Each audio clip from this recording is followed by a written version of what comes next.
Change ചെയ്യുക, functionality change ചെയ്യുക, അങ്ങനത്തെ പരിപാടിയാണ്. ഓ, മനസ്സിലായി. ആ, അപ്പം അങ്ങനെ എന്താ പറയുക, അപ്പോൾ നമ്മൾ വർക്ക് ചെയ്യാത്ത വേറൊരു മേഖലയ്ക്ക് കിടക്കുന്ന സമയത്ത് എങ്ങനെ ഉണ്ടായിരുന്ന എക്സ്പീരിയൻസ്? നമ്മളിപ്പോൾ ആ, പഠിച്ചതൊരു ഡൊമൈനും വേറൊരു ഡൊമൈനും ഉള്ള കുറച്ച് മുമ്പ് ആ, ഇവിടെ വർക്ക് ചെയ്തിരുന്നു, മുമ്പ് ഇവിടെ പഠിച്ച് ട്രെയിനിങ് ഇല്ലില്ല, കഴിഞ്ഞു. ഇതെന്റെ ഫസ്റ്റ് ജോബാണ്. ഫ്രഷറായിട്ട് കയറി. അപ്പം അതെ. നമ്മള് ജാവാസ്ക്രിപ്റ്റ്, ഐ മീൻ ഇപ്പം ഫുൾ സ്റ്റാക്ക് ആയിട്ട് പഠിച്ചുവെങ്കിലും ഉം. വിചാരിക്കാത്ത രീതിയിൽ ഉള്ളൊരു ഉപയോഗമായിരുന്നു. അതായത് ഇവൻ ദോ നമ്മൾ ഫുൾ ജാവാസ്ക്രിപ്റ്റിൽ തന്നെയാണ് വർക്ക് ചെയ്യുന്നത്, സ്ക്രിപ്റ്റ്, ജേക്വറി, പിന്നെ ആംഗുലർ ജേസ് തന്നെയാണെങ്കിലും, പക്ഷെ ഒട്ടും പ്രതീക്ഷിക്കാത്ത രീതിയിലുള്ള ഒരു എന്താ പറയാ, അങ്ങനത്തെ ഒരു വർക്കായിരുന്നു. അതെ. കൂടുതൽ ഇന്റഗ്രേഷൻ ഇത് കൂടാതെ തന്നെ ഇപ്പം വേറെ തേർഡ് പാർട്ടി CRM, ഇപ്പം സൂപ്പർ എന്ന് പറഞ്ഞൊരു FSM ആണ്. അപ്പം അതെ. തേർഡ് പാർട്ടി CRM ആയിട്ടുള്ള ഇന്റഗ്രേഷൻസ് ചെയ്യുന്ന അങ്ങനത്തെ കുറെ ഒരു യൂസ് കേസ് വരും. കാര്യം കസ്റ്റമറുടെ CRM ഡേറ്റ, കസ്റ്റമർ ഡേറ്റ എല്ലാം വേറൊരു ആപ്പിലായിരിക്കും. അപ്പൊ അതിൽ നിന്ന് ഇങ്ങോട്ട് മൈഗ്രേറ്റ് ചെയ്യേണ്ട ആവശ്യമൊക്കെ വരുന്നുണ്ട്. അതെ. അതെ. മൈഗ്രേറ്റ് ചെയ്യണം, കൂടാതെ ഈ ഒരു ഓട്ടോമേഷൻ അവിടെ പ്ലേസ് ചെയ്യണം, കണ്ടിന്യൂസ് ആയിട്ട് മൈഗ്രേഷൻ നടക്കാൻ വേണ്ടി. അപ്പം അതെ. അങ്ങനെ കേസ് വന്നപ്പോഴത്തേക്കും ജാവാസ്ക്രിപ്റ്റ് മാത്രമായിരുന്നു. അതായത് വേറെ ആംഗുലറിലും കൂടുതലായിട്ട് വർക്ക് ചെയ്യുന്നില്ല, ബാക്ക് എൻഡിലും ഒന്നും വർക്ക് ചെയ്യാനില്ല, ജസ്റ്റ് സ്ക്രിപ്റ്റിംഗ് മാത്രമേ ഉള്ളായിരുന്നു. അപ്പം ഓ, ഓ. തുടക്കത്തിൽ കൂടുതലൊരു കൂടുതലൊരു ബേസ് കിട്ടി ജാവാസ്ക്രിപ്റ്റിൽ. അതെ. കൂടുതൽ ലാംഗ്വേജിൽ തന്നെ വർക്ക് ചെയ്ത് ഇങ്ങനെ വന്നതുകൊണ്ട്. അതുകൊണ്ടൊരു കാര്യമുണ്ട് കേട്ടോ, ആ സ്കില്ല് ഒന്നും കൂടി പോളിഷ് ചെയ്തിട്ട് ലൈബ്രറിയിൽ കുറച്ചും കൂടി ഒന്ന് ഫോക്കസ് കൊടുക്കുക. അത് ആ കോർ ലൈബ്രറിയിൽ ജാവാസ്ക്രിപ്റ്റ് വെച്ചിട്ട് ലൈബ്രറി ഡെവലപ്മെൻറ്റ്, നോഡ് ജേസ് ഒക്കെ ലൈബ്രറി ആണല്ലോ. ലൈബ്രറി മീൻസ് ഒരു ഫ്രെയിം വർക്ക് ആണല്ലോ. അപ്പോൾ ആ ലെവലിൽ ലൈബ്രറി ഡെവലപ്പ് ചെയ്യാൻ നോക്കുക. അങ്ങനെ കുറച്ച് കാര്യങ്ങൾ ചെയ്യാൻ പറ്റി കഴിഞ്ഞാൽ ഒരു വലിയൊരു ഓപ്പർച്യൂണിറ്റി ബ്രൗണും കാത്തിരിക്കുന്നുണ്ട്. കാരണം ഇപ്പോൾ ജാവാസ്ക്രിപ്റ്റിൽ ഒന്നുകൂടി ബെറ്റർ ആയിട്ട് പെർഫോം ചെയ്യാൻ പറ്റും. മറ്റാർക്കും പറ്റുന്ന പോലെ ഫ്രെയിം വർക്കിലല്ലല്ലോ കൂടുതൽ ഫോക്കസ് ചെയ്യണത് ഇങ്ങനെ ചെയ്യുമ്പോൾ. കാരണം പഴയ ടെക്നോളജിയിൽ ഒരുപാട് ഇഷ്യൂസൊക്കെ ഉണ്ടാവുമല്ലോ. അതെ അതെ, അത് കറക്റ്റ്. ആ ഒരു രീതിയിലാണ് ഞാനിപ്പം ചെയ്യുന്നത്. കൂടാതെ ഇപ്പൊ ബാക്ക് എൻഡിൽ ഞാൻ നെസ്റ്റ്.js പഠിക്കാൻ വേണ്ടി നോക്കുന്നുണ്ട്. ഓ, നല്ലൊരു ആശയം കേട്ടോ. കാരണം നിങ്ങളുടെ സ്കില്ല് പോളിഷ് ചെയ്യാൻ ഏറ്റവും ബെറ്റർ ഒരു പുതിയ ടെക്നോളജി എപ്പോഴും അറിഞ്ഞിരിക്കണം. നമ്മൾ പഴയ ടെക്നോളജി എപ്പോഴും മെയിൻറ്റെയിൻ ചെയ്ത് കൊണ്ടുപോകണം. നമ്മുടെ Yeah. ഓഫീസ് വർക്കിന് വേണ്ടിയിട്ട് നമുക്ക് വർക്ക് ചെയ്ത മേഖലയിലൊന്നും നമുക്ക് പ്രെഡിക്റ്റ് ചെയ്യാനൊന്നും പറ്റില്ല. കമ്പനി എന്ത് വർക്ക് തരുന്നു നമ്മളത് ചെയ്യാൻ ബാധ്യസ്ഥരാണ്, അത്രേ ഉള്ളൂ. അത് പക്ഷേ നമ്മൾ നമ്മുടെ നിലനിൽപ്പും കൂടി നോക്കണം. അതായത് നമ്മൾ സ്കില്ല് പോളിഷ് അതെ. ചെയ്യുന്ന ഒരു കാര്യം എന്ന് പറഞ്ഞാൽ പുതിയ ടെക്നോളജി പഠിക്കുക, അതിൽ വന്ന മാറ്റങ്ങൾ നോക്കുക, അങ്ങനെ കുറേ കാര്യങ്ങളുണ്ടല്ലോ. അപ്പോൾ അതൊക്കെ ഒന്ന് ശ്രദ്ധിക്കാൻ നോക്കുക. പിന്നെ Yeah. ബ്രോക്ക് എൻ്റെ ജാവാസ്ക്രിപ്റ്റിൽ എന്നോട് എന്തെങ്കിലും പറയാനുണ്ടോ? അല്ലെങ്കിൽ നമ്മുടെ ജാവാസ്ക്രിപ്റ്റിൽ പഠിക്കുന്ന ആൾക്കാർ എന്തെങ്കിലും അഭിപ്രായങ്ങളോ?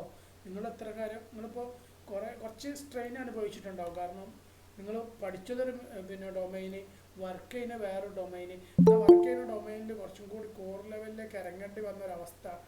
ഇതിൽ എന്താണ് മനസ്സിലാക്കിയത്, അല്ലെങ്കിൽ എന്തെങ്കിലും പഠിക്കുന്ന ആളുകളോട് പറയാനുള്ള കാര്യങ്ങൾ എന്താണ്? എന്തൊക്കെയാണ് അതില് കൂടുതലും പിന്നെ ഒരു ഇപ്പം കാര്യം കൂടി, എന്തൊക്കെയാണ് നിങ്ങൾ സ്പെഷ്യലായിട്ട് ഫോക്കസ് ചെയ്തത് ആ പഠിക്കുന്ന കാര്യത്തിൽ? അത് ജാവാസ്ക്രിപ്റ്റിൽ ഇന്ന ടെക്നോളജി ഇന്ന ഭാഗം കുറച്ചും കൂടി ഫോക്കസ് ചെയ്തു, അതിൽ ഇന്ന കാര്യങ്ങളൊക്കെ പഠിച്ചു എന്ന് പറയുകയാണെങ്കിൽ ഇച്ചിരി കൂടി ബെറ്റർ ആയിരുന്നു. ഓക്കെ. അതിൽ കൂടുതലും ഇപ്പം ഡേറ്റ, അതായത് ഇപ്പം ജാവാസ്ക്രിപ്റ്റിൽ തന്നെ ജാവാസ്ക്രിപ്റ്റ് ലൈബ്രറി ഫംഗ്ഷൻസ് തന്നെയാണ് കൂടുതൽ യൂസ് ചെയ്യുക. അതല്ലാണ്ട് അധികം ഡീപ്പിലോട്ട് പോകേണ്ടി വന്നില്ല. കാര്യം ജസ്റ്റ് ഒരു സ്ക്രിപ്റ്റിംഗ് ഫംഗ്ഷൻ ആയിരിക്കും നമ്മൾ എഴുതുക. അപ്പം കൂടുതലും ഡാറ്റ മാനിപ്പുലേഷനും പ്ലസ് ഇപ്പം വരുന്നത് നമുക്ക് കിട്ടുന്ന ഇൻപുട്ട് ഒരു ഡാറ്റ സ്ട്രക്ചർ ആയിരിക്കും, ഔട്ട്പുട്ട് വേറൊരു ടൈപ്പ് അല്ലെങ്കിൽ വേറൊരു ഡാറ്റ സ്ട്രക്ചർ ആയിട്ട് മാറ്റും. കാര്യം ഇത് രണ്ട് ഡാറ്റാബേസിലായിരിക്കും ഇരിക്കുക. അപ്പം ഒരു ഡാറ്റാബേസിൽ നിന്ന് നമ്മൾ ഇൻപുട്ട് കിട്ടി വേറൊരു ഡാറ്റാബേസിലോട്ട് നമ്മൾ ഈ ആഡ് ചെയ്യുന്ന ടൈമിൽ, ഇൻസേർട്ട് ചെയ്യുന്ന ടൈമിൽ ആ ഡാറ്റ സ്ട്രക്ചർ ചേഞ്ച് ചെയ്യുക എന്നുള്ളതാണ് ഏറ്റവും മെയിൻ ആയിട്ടുള്ള കാര്യം ഞാനിവിടെ ചെയ്യുന്നത്. അതിൽ കൂടുതൽ ലൈബ്രറി ഫംഗ്ഷൻസും പ്ലസ് കൂടുതൽ ഇപ്പം ഡാറ്റ വരുന്നത് അറേ ആയിട്ടുള്ളത് കൊണ്ട് തന്നെ അറേ ഫംഗ്ഷൻസ് ഒരുപാട് യൂസ്ഫുൾ ആയിട്ടുണ്ട് ഈ ലൈബ്രറി ഫംഗ്ഷൻസും. പോരാത്തിന് എക്സ്റ്റേണൽ ലൈബ്രറീസും അണ്ടർസ്കോറും അതുപോലുള്ള ലൈബ്രറീസ് ഒക്കെ നല്ല യൂസ് വന്നിട്ടുണ്ട്. അപ്പം അതൊന്നും ഇല്ലെങ്കിലും കൂടുതൽ അറേ ഫംഗ്ഷൻസ് ഇപ്പം നോർമലി ജാവാസ്ക്രിപ്റ്റ് പഠിക്കുന്ന നോളജ് തന്നെ മതി. ബട്ട് നമുക്കത് കുറച്ചുകൂടി ഈസിലി ഇപ്പം ഒരു കാര്യം തന്നെ പല മെത്തേഡിൽ നമുക്ക്, അല്ലെങ്കിൽ പല രീതിയിൽ ജാവാസ്ക്രിപ്റ്റ് ഇപ്പം ഏത് ലാംഗ്വേജ് ഉപയോഗിച്ചാണെങ്കിലും ചെയ്യാമല്ലോ. അപ്പം അതെ. അതെ. അങ്ങനെ ചെയ്യുന്നതുകൊണ്ട് നമുക്കൊരു ബെറ്റർ, ഇതാണ് കുറച്ചുകൂടെ നല്ല ബെറ്റർ വേ എന്നുള്ള രീതിയിൽ നമുക്ക് ചിന്തിക്കാൻ പറ്റി. സോ മറ്റേതാണെങ്കിൽ എക്സ്ട്രാ ഒരു ഡാറ്റ അല്ലെങ്കിൽ വേറെ എവിടെയെങ്കിലും ഇപ്പം സിംപ്ലി പറഞ്ഞാൽ ഇപ്പം ഡാറ്റ സ്ട്രക്ചർ അൽഗോരിതത്തിൽ നമ്മൾ ബേസ് പഠിക്കുന്ന സെയിം ഐഡിയ തന്നെയാണ്. ഇത് കുറച്ചുകൂടെ ടൈം കൂടുതൽ എടുക്കുന്നുണ്ട് അല്ലെങ്കിൽ സ്പേസ് എക്സ്ട്രാ ആവശ്യമുണ്ട്. അപ്പൊ അങ്ങനത്തെ ഒരു ഓപ്ഷൻ നമുക്ക് ഇവിടെ വരത്തില്ല. കൂടുതലും വെബ് ബുക്സ് യൂസ് ചെയ്തിട്ട് N8N എന്ന് പറയുന്ന ഒരു ലൈബ്രറി യൂസ് ചെയ്തിട്ടാണ് അവരുടെ ഒരു സോഫ്റ്റ്വെയർ യൂസ് ചെയ്തിട്ടാണ് ഇത് API പോലെ ഒരു ഓട്ടോമേഷൻ ടൂളാണ് N8N. അപ്പം അവിടെ നമുക്ക് അധികം പ്രോസസ് ചെയ്യാനുള്ള ഒരു അവസരമില്ല. കാര്യം N8N അത്ര ആ ഒരു രീതിയിലല്ല അതിനെ ബിൽഡ് ചെയ്തിട്ടുള്ളത്. അപ്പൊ ഒരുപാട് ഡാറ്റ വന്ന് തന്നെ നമ്മൾ പ്രോസസ് ചെയ്യുന്ന ടൈമിൽ നമ്മുടെ ഭാഗത്തുനിന്ന് അനാവശ്യമായിട്ടുള്ള മോശം ലോജിക് കൊണ്ട് എന്തെങ്കിലും പറ്റിയാൽ വർക്ക് ഫ്ലോ സ്ലോ ആവും അല്ലെങ്കിൽ ഫെയിൽ ആകുന്ന ഇഷ്യൂ വരുന്നതുകൊണ്ട് തന്നെ എപ്പോഴും ഒപ്റ്റിമൈസ്ഡ് ആയിട്ടുള്ള കോഡ് തന്നെയാണ് അവിടെ യൂസ് ചെയ്യുന്നത്. അപ്പൊ അതിന്റെ ഭാഗത്തുനിന്ന് കമ്പനിയുടെ ഭാഗത്തുനിന്ന് തന്നെ നല്ലൊരു മൂവ്മെന്റ് ഉണ്ടായിരുന്നു. കാര്യം അത് ഞങ്ങളുടെ CTOയ്ക്കും അതുപോലെ മാനേജേഴ്സിനും മനസ്സിലായിട്ട് കോഡ് റിവ്യൂ 1, 2, 3 ലെവലിലൊക്കെ ചെയ്തിട്ടുണ്ടായിരുന്നു. അപ്പൊ അതുകൂടി ഇംപ്ലിമെന്റ് ചെയ്ത് നമുക്ക് അതിന്റെ ഫീഡ്ബാക്ക് കിട്ടിയപ്പം കുറച്ചുകൂടി ബെറ്റർ ആയിട്ട് ഒപ്റ്റിമൈസ്ഡ് ആയിട്ടുള്ള നല്ല കോഡ് ജാവാസ്ക്രിപ്റ്റ് എന്ന ലൈബ്രറി ഫംഗ്ഷൻ യൂസ് ചെയ്തിട്ട് ചെയ്യാൻ പറ്റുന്ന ഒരു ലെവലിലോട്ട് എത്താൻ പറ്റിയിട്ടുണ്ട്. ഇപ്പം അതെ അതെ തീർച്ചയായിട്ടും. അത് അതിൽ അത് നമുക്ക് മറ്റൊരു കാര്യം വെച്ചാൽ ഈ കോഡ് റിവ്യൂ ഏതൊരു കമ്പനിയിൽ കൂടുതലായിട്ട് ഫോക്കസ് ചെയ്യുന്നുണ്ടോ അത് അടിപൊളി അത് നമ്മുടെ ക്വാളിറ്റിയും കൂടി ഇമ്പ്രൂവ് ആയി പോകും കേട്ടോ. കോഡ് റിവ്യൂ എന്ന് പറഞ്ഞു കഴിഞ്ഞാൽ ശരിക്കും പറഞ്ഞാൽ നമ്മൾ ഇമ്പ്രൂവ് ആവുന്ന ഒരു വലിയൊരു പ്രോസസ്സാണ്. പല കമ്പനീസിലും കോഡ് റിവ്യൂ എന്ന് പറഞ്ഞ പ്രോസസ്സ് ചെയ്യാറില്ല. ജസ്റ്റ് ഒന്ന് കോഡ് റിവ്യൂ ചെയ്യും, ജസ്റ്റ് ഡോക്യുമെൻറ്റേഷൻ ഉണ്ടോ എന്നുള്ള കാര്യങ്ങൾ നോക്കിയാണ് വിടാറാണ് പതിവ്. പക്ഷേ ഓൾമോസ്റ്റ് 60%ഉം ഞാൻ ഈ പറഞ്ഞൊരു ലെവലിലാണ്. കാരണം ഒരു കോഡിങ്ങിനൊരു സ്റ്റാൻഡേർഡ് ഉണ്ടാവും, അവരിപ്പോൾ ഈ കീപ്പ് ചെയ്യണ അല്ലെങ്കിൽ ഇതാക്കുന്ന ഒരു സ്റ്റാൻഡേർഡ് ഉണ്ടാവും. പക്ഷെ അതിനപ്പുറത്തേക്ക് അതായത് കർശനമായിട്ട് കോഡ് റിവ്യൂ കീപ്പ് ചെയ്യുന്ന കുറേ കമ്പനീസ് ഉണ്ട്. എസ്പെഷ്യലി പ്രൊഡക്റ്റ് ബേസ്ഡ് കമ്പനീസൊക്കെ അങ്ങനെ ആയിരിക്കും. അതാണ് ഗൂഗിൾ പ്രോ പറഞ്ഞത് 3 ടൈം കോഡ് റിവ്യൂ ചെയ്യണത് അവരുടെ പ്രൊഡക്റ്റ് ആവാനാണ് സാധ്യത. അത് അല്ലേ? അതെ അതെ അത് തന്നെയാണ് കാര്യം. ടൈം ഉണ്ട്, പക്ഷെ കൺസിസ്റ്റന്റ് ആയിട്ടുള്ള സ്റ്റേബിൾ ആയിട്ടുള്ള ഒരു പ്രൊഡക്റ്റ് കൊടുക്കുക വേണം. അപ്പം അതെ അതെ. അതുകൊണ്ട് തന്നെ അത് ഭയങ്കര യൂസ്ഫുൾ ആയിരുന്നു.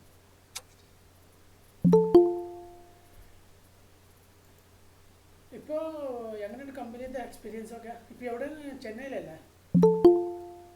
അതെ അതെ. കമ്പനി കൾച്ചറും അതുപോലെ ഇവിടുത്തെ എൻവയോൺമെന്റും വളരെ എന്താ പറയാ നമുക്ക് വെൽക്കമിങ് ആയിരുന്നു. പിന്നെ വളരെ നല്ല എൻവയോൺമെന്റ്. കാര്യം പ്രൊഡക്റ്റ് കമ്പനി ആയതുകൊണ്ട് തന്നെ ഒരു കൾച്ചർ അവർ എപ്പോഴും കീപ്പ് ചെയ്യും. എപ്പോഴും ആ ഒരു ഇപ്പം സ്റ്റാർട്ട് ചെയ്തിട്ട് അധികമായില്ല, ഒരു 4 ഇയേഴ്സ് 5 ഇയേഴ്സ് ആയിട്ടുള്ളൂ. അപ്പൊ കോർ ടീമിൽ എല്ലാവരും ഉണ്ട്. അപ്പം ആ സെയിം ഫീല് വരുന്നവർക്ക്, അതായത് പുതുതായിട്ട് വരുന്ന എല്ലാ എംപ്ലോയീസിനും കൊടുക്കുക, അങ്ങനെ ഒരു കൾച്ചർ അവിടെ ഉള്ളത് കൊണ്ട് ഭയങ്കര ഈസി ആയിട്ട് വർക്ക് ചെയ്ത് പോകാൻ പറ്റി.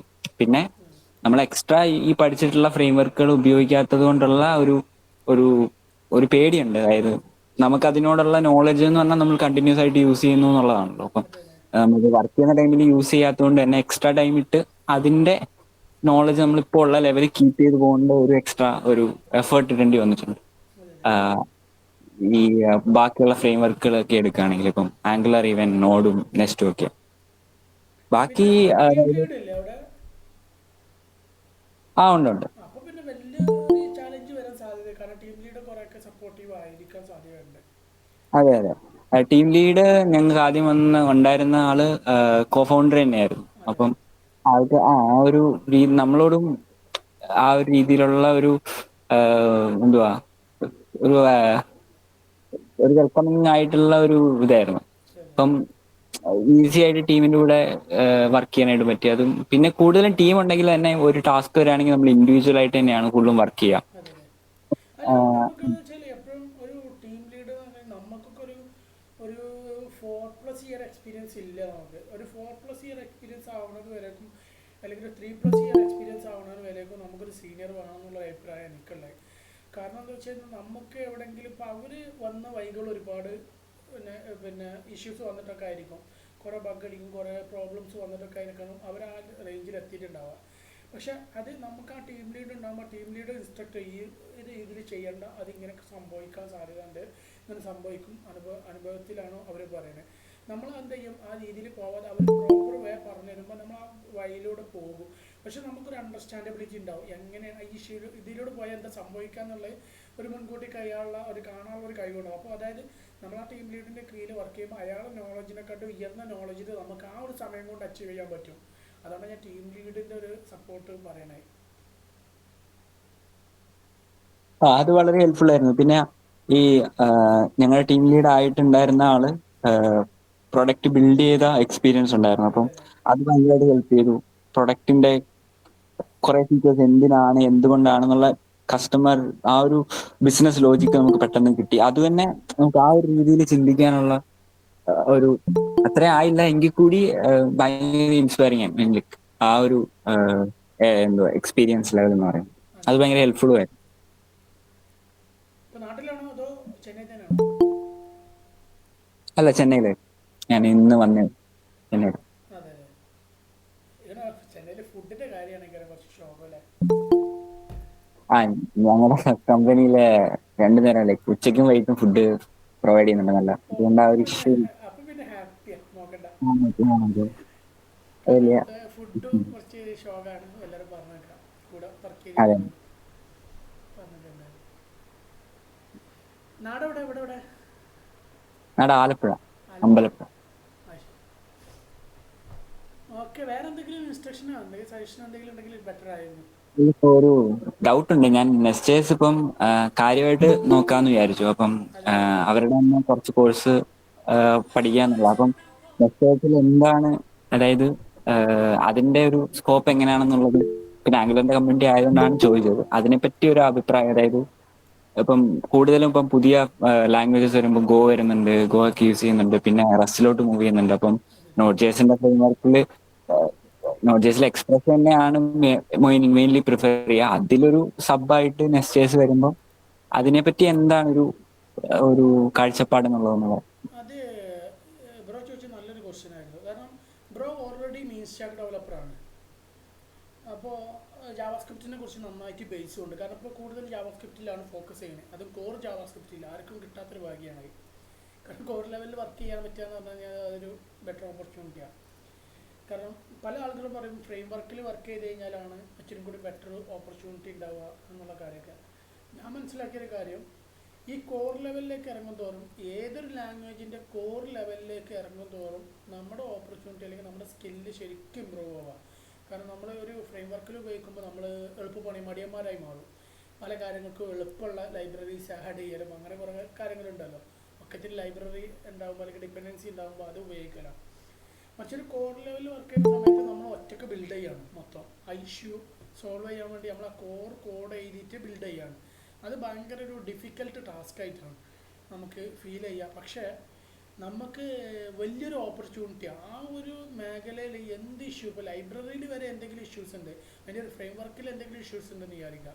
ഏതെങ്കിലും ഇപ്പോൾ ജാവാസ്ക്രിപ്റ്റ് വെച്ചിട്ടുണ്ടാക്കിയുള്ള നോഡ് ജാസ്, ആ ഫ്രെയിം വർക്കിൽ ചില ലൈബ്രറീസ് നമുക്ക് അവൈലബിൾ അല്ല എന്നുണ്ടെങ്കിൽ നമ്മൾ എന്ത് ചെയ്യും, ഈ കോർ ലെവലിൽ നമുക്ക് കോഡ് ചെയ്യാൻ അല്ലെങ്കിൽ കോർ ലെവലിൽ നമ്മൾ വർക്ക് ചെയ്ത എക്സ്പീരിയൻസ് ഉണ്ടാകുമ്പോൾ നമ്മൾ സ്വന്തമായിട്ട് ഒരു ലൈബ്രറി ക്രിയേറ്റ് ചെയ്ത് ആ ഇഷ്യൂ സോൾവ് ചെയ്യാൻ നോക്കും. അത് ഏറ്റവും വലിയൊരു കഴിവാണ്. ഒരു ഡെവലപ്പറെ സംബന്ധിച്ചിടത്തോളം ഏറ്റവും വലിയൊരു ഓപ്പർച്യൂണിറ്റി ആയിട്ട് കാണുന്നത്. അപ്പോൾ ഇത് പറയുമ്പോൾ ബ്രോ ചോദിച്ചു പല ഫ്രെയിം വർക്കും വരുന്നുണ്ടെന്ന്. അപ്പോൾ ബ്രോക്ക് ഓൾറെഡി ഒരു മെയിൻ സ്റ്റാക്ക് ഡെവലപ്പർ അല്ലെങ്കിൽ മെയിൻ സ്റ്റാക്ക് ഡെവലപ്പർ എന്ന് പറഞ്ഞു കഴിഞ്ഞാൽ ശരിക്കും ജാവാസ്ക്രിപ്റ്റ് ബേസ് ചെയ്തിട്ടുള്ളൊരു സ്റ്റാക്കാണത്.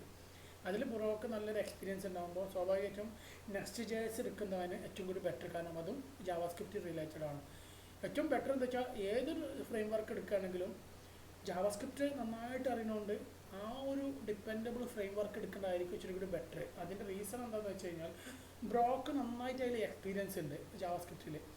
അപ്പോൾ അതിന് നല്ലൊരു എന്താ പറയുക ഫ്യൂച്ചറുണ്ട്. അത് തീർച്ചയായിട്ടും കിട്ടും ചെയ്യും.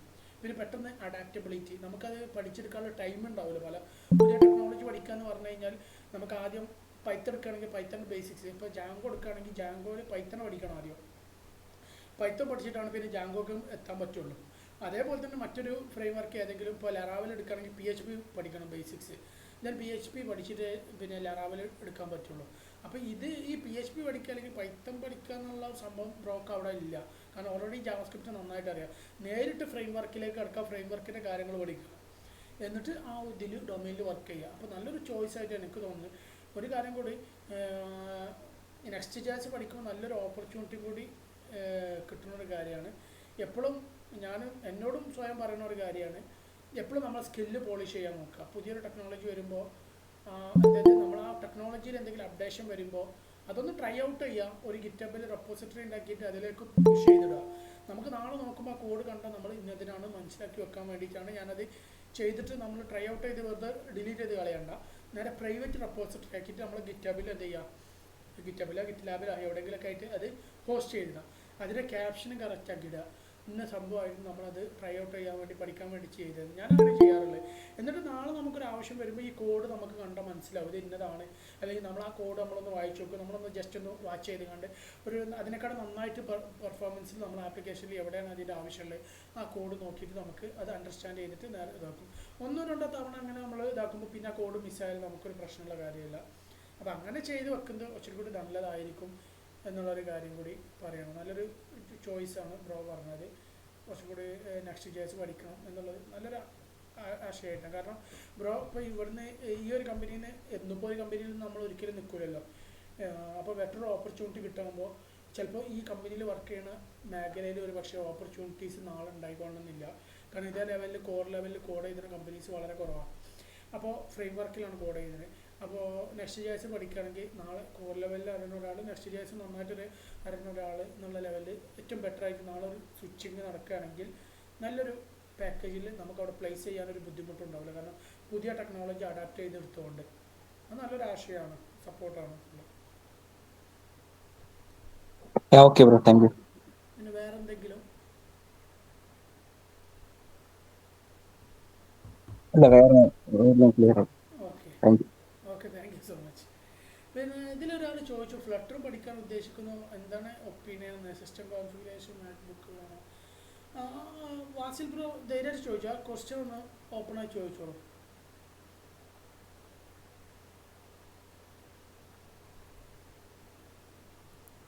നമ്മൾ അപ്പോൾ എന്തെങ്കിലും ചോദിക്കാനുള്ളത് ഒന്ന് ചോദിക്കുകയാണെങ്കിൽ ബെറ്റർ ആയിരുന്നു.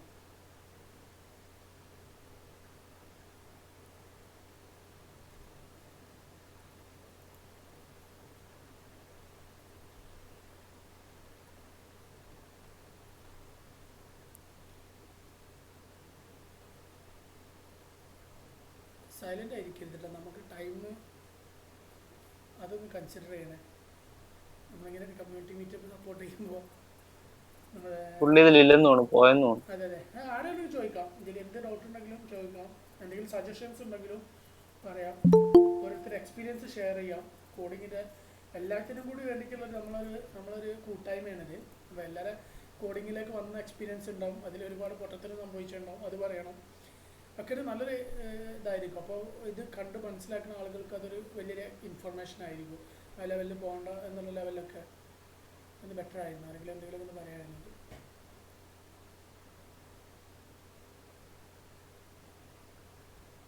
എന്തെങ്കിലും ഉണ്ടോ? വാസിൽ ബ്രോ വോയിസ് ആയിട്ട് ചോദിച്ചോളൂ.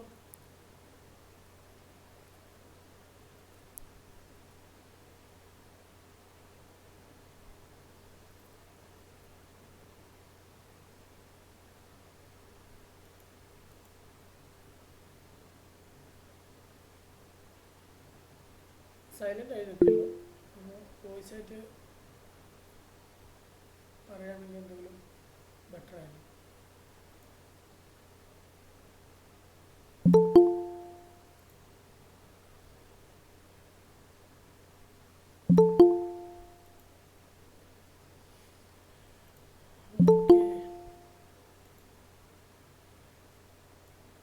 നിജു ബ്രോ എന്തൊരു ഡൗട്ട് ചോദിച്ചല്ലോ, അത് ഈ ടെക്സ്റ്റ് വിടുന്നതിൻ്റെ ഭയത്തിൻ്റെ ലക്ഷണം. കാരണം നമ്മളെപ്പോഴും നമ്മുടെ ആശയങ്ങൾ ഒരിക്കലും നമ്മൾ മാറ്റി വയ്ക്കരുത്. പറയാനുള്ള തെറ്റോ ശരിയോ എന്നുള്ളതിന് ഇവിടെ പ്രസക്തിയില്ല. എന്തും ഭയപ്പെടുന്ന ഒരാൾക്ക്, കാരണം ഞാനിതിപ്പോൾ എപ്പോഴും പറഞ്ഞൊരു കാര്യമാണ്, റിജക്ഷൻ എടുക്കാൻ തയ്യാറാവണം. നമുക്ക് എന്ത് കിട്ടിയാലും നമ്മൾ പരാജയപ്പെടുമെന്നുണ്ടെങ്കിൽ നമ്മളതിൽ പരാജയം ഒരു ഇൻഫർമേഷനാണ്.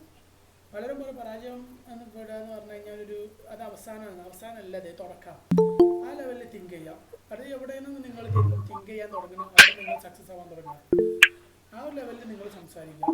അതായത് നിങ്ങൾ കമൻറ്റ് ബോക്സിൽ കാര്യങ്ങൾ പറയാതെ നേരിട്ട് എന്ത് ചെയ്യുക, വോയിസ് ആയിട്ട് പറയാം. നമുക്ക് ഡിസ്കസ് ചെയ്യാം. നിങ്ങൾക്ക് പറയാനുള്ളത് ഞാൻ സൈലൻ്റ് ആവും, ആ സമയത്ത് സൈലൻ്റ് ആവും. Depends on. Ishaq bro join ചെയ്തല്ലോ, ആ ഞാൻ നോക്കായിരുന്നു. ഒരു ആ ഡൗട്ട് ചോദിക്കാണ്ട്. ആ പറഞ്ഞോ. ആൻഡ്രോയിഡിൽ കൺസ്ട്രെയിൻ ലേഔട്ട് എന്നൊക്കെ സാധനമില്ല, അത് സംഭവം? അത് കൺസ്ട്രെയിൻ ചെയ്യാന്ന് പറഞ്ഞു കഴിഞ്ഞാൽ കൺസ്ട്രെയിൻ നമ്മൾ അത് ആദ്യത്തെ XML ബേസ്ഡ് ആണ് ആ കൺസ്ട്രെയിൻ ലേഔട്ടിന്റെ കോൺസെപ്റ്റ് ഉണ്ടായിരുന്നത്. ഉം, അതെ, നമ്മൾ റിലേറ്റീവ് ലേഔട്ട് അവിടെ മൂന്നായിട്ട് ലേഔട്ട് ഉണ്ട്. Linear layout, constraint layout, relative layout. ഉം, ഈ കൺസ്ട്രെയിൻറ്റ് ലേഔട്ട് എന്ന് പറഞ്ഞാൽ കൺസ്ട്രെയിൻ ചെയ്യാന്ന് പറഞ്ഞാൽ അതായത് പിടിച്ചു വെക്കാന്ന് പറയില്ല. അതായത് ഒരു സ്ക്രീൻ ഉണ്ടെന്ന് വിചാരിക്കുക, ചതുരം. ഉം, ആ സ്ക്രീനിൻ്റെ എൻഡിൽ റെസ്പോൺസീവ് കിട്ടാൻ വേണ്ടിയിട്ട് എൻഡിൽ ബ്ലോക്ക് ചെയ്തിരുന്നൊരു പോലത്തെ ഒരു കോൺസെപ്റ്റാണ് ഈ കൺസ്ട്രെയിൻറ്റ് ലേഔട്ട്. ഞാൻ സ്ക്രീൻ ഒന്ന് സ്ക്രീൻ ഷെയർ ചെയ്ത് കാണിച്ചു തരാം. ഉം. എന്താ നേറ്റീവ് പഠിക്കാൻ തുടങ്ങിയോ? ജാവ. ജാവയിലോ? കോട്ട്ലിയും പഠിച്ചോടാ, അതല്ലേ ബെറ്റർ. ജാവ എന്താ കമ്പനിക്ക് വേണ്ടി പഠിക്കണോ അതോ പേഴ്സണലി പഠിക്കണോ? പേഴ്സണൽ. ആ എന്നാ ഞാൻ പറയും ഈ പൊട്ടത്തരം ചെയ്യല്ലേ, കോട്ട്ലിയും പഠിക്കും. കോട്ടിലും വേണ്ട, ഏ കോട്ടിലും വേണ്ട, കോട്ടിലും വേണ്ട, എടാ കോട്ട്ലിയും പഠിക്കടാ. കോട്ടിലും വേണ്ട. കോട്ട്ലിനാണ് എന്ത് സംഭവം എന്ന് പറഞ്ഞാൽ ഞാൻ ജാവനെ എതിർക്കുന്നത്. കോട്ട്ലിയിൽ നമ്മൾ ജാവയിൽ നമ്മൾ ത്രെഡേ ഉള്ളൂ. ത്രെഡ് എന്ന് പറഞ്ഞൊരു കോൺസെപ്റ്റ് കോട്ട്ലിയിൽ കോറൂട്ടീനാണ്. കോറൂട്ടീൻ എന്ന് പറഞ്ഞാൽ അസിൻക്രണസ് പ്രോഗ്രാമിങ് ജാവയിൽ എന്താ ഉപയോഗിക്കണേ? ത്രെഡ്. അസിൻക്രണസ് പ്രോഗ്രാമിന് ജാവയിൽ ത്രെഡ് ഉപയോഗിക്കണേ അല്ലേ? അതെ. കോറൂട്ടി എന്ന് പറഞ്ഞ കോൺസെപ്റ്റ് കോട്ട്ലിനിലുണ്ട്. അതിൻ്റെ സ്ക്രീൻ കാണുന്നുണ്ടോ? ഇല്ല. അതിന് ഞാൻ എതിർക്കാൻ കാരണം റീസൺ അതാണ്. എനിക്ക് ജാവ പഠിക്കണമെന്ന് ആദ്യം താല്പര്യം. അവസാനം എൻ്റെ ഓഫീസിൽ നിന്ന് ഇപ്പോഴാണ് അതിൻ്റെ ഉപയോഗം എനിക്ക് മനസ്സിലാവണേ. എക്സ്പീരിയൻസ് ആയിട്ടുള്ള ആളുകൾ അന്ന് എന്നെ എതിർത്തു. ഞാൻ പഠിക്കുന്ന സ്ഥലത്ത് നിന്ന് ജാവ പഠിക്കേണ്ട കോട്ട്ലി പഠിച്ചു എന്ന് പറയാണ്ട്. പക്ഷെ എനിക്ക് അപ്പോഴും എൻ്റെ മനസ്സെപ്പോഴും ജാവൻ്റെ ഒപ്പമായിരുന്നു. ഇപ്പോൾ പഠിച്ചു കഴിഞ്ഞപ്പോൾ എനിക്ക് മനസ്സിലായത് എന്തിനായിരുന്നു ഞാനത് പഠിച്ചു കഴിഞ്ഞത്. ഇപ്പം ശരിക്കും മനസ്സിലായി. അപ്പം ഇപ്പം ഞാൻ ആരെങ്കിലും ജാവ പഠിക്കാന്ന് പറയുമ്പോൾ ഞാൻ എതിർക്കും. ജാവ പഠിക്കണ്ട, കോട്ട്ലിയും പഠിച്ചാൽ മതി എന്ന് പറയുന്നത്. അതാണ് അതിൻ്റെ ഒരു റീസൺ. വെച്ചാൽ കോട്ടിലാകുമ്പോ ഒന്നും കൂടി ലാംഗ്വേജ് പഠിക്കണം, ഇതാകുമ്പോ പിന്നെ പ്രശ്നമില്ല. അവിടെ ജാവ പഠിക്കാൻ ഒരു മണിക്കൂർ മതിടാ. ബേസിക് ജാവ പഠിക്കാൻ, കോർ ജാവ പഠിക്കാൻ. ബേസിക് ജാവ പഠിക്കാനല്ല, ജാവ. അല്ല, ആൻഡ്രോയിഡ് എന്ത് സംഭവം എന്ന് വെച്ച് കഴിഞ്ഞാൽ ആൻഡ്രോയിഡിൽ ഇപ്പോൾ ലേറ്റസ്റ്റ് ആയിട്ടുള്ള കോൺസെപ്റ്റ് ഒക്കെ ഡിസൈൻ ചെയ്യുന്നത് എന്തിലാണ്? കോട്ട്ലിനിലാണ്, ജാവയിലല്ല.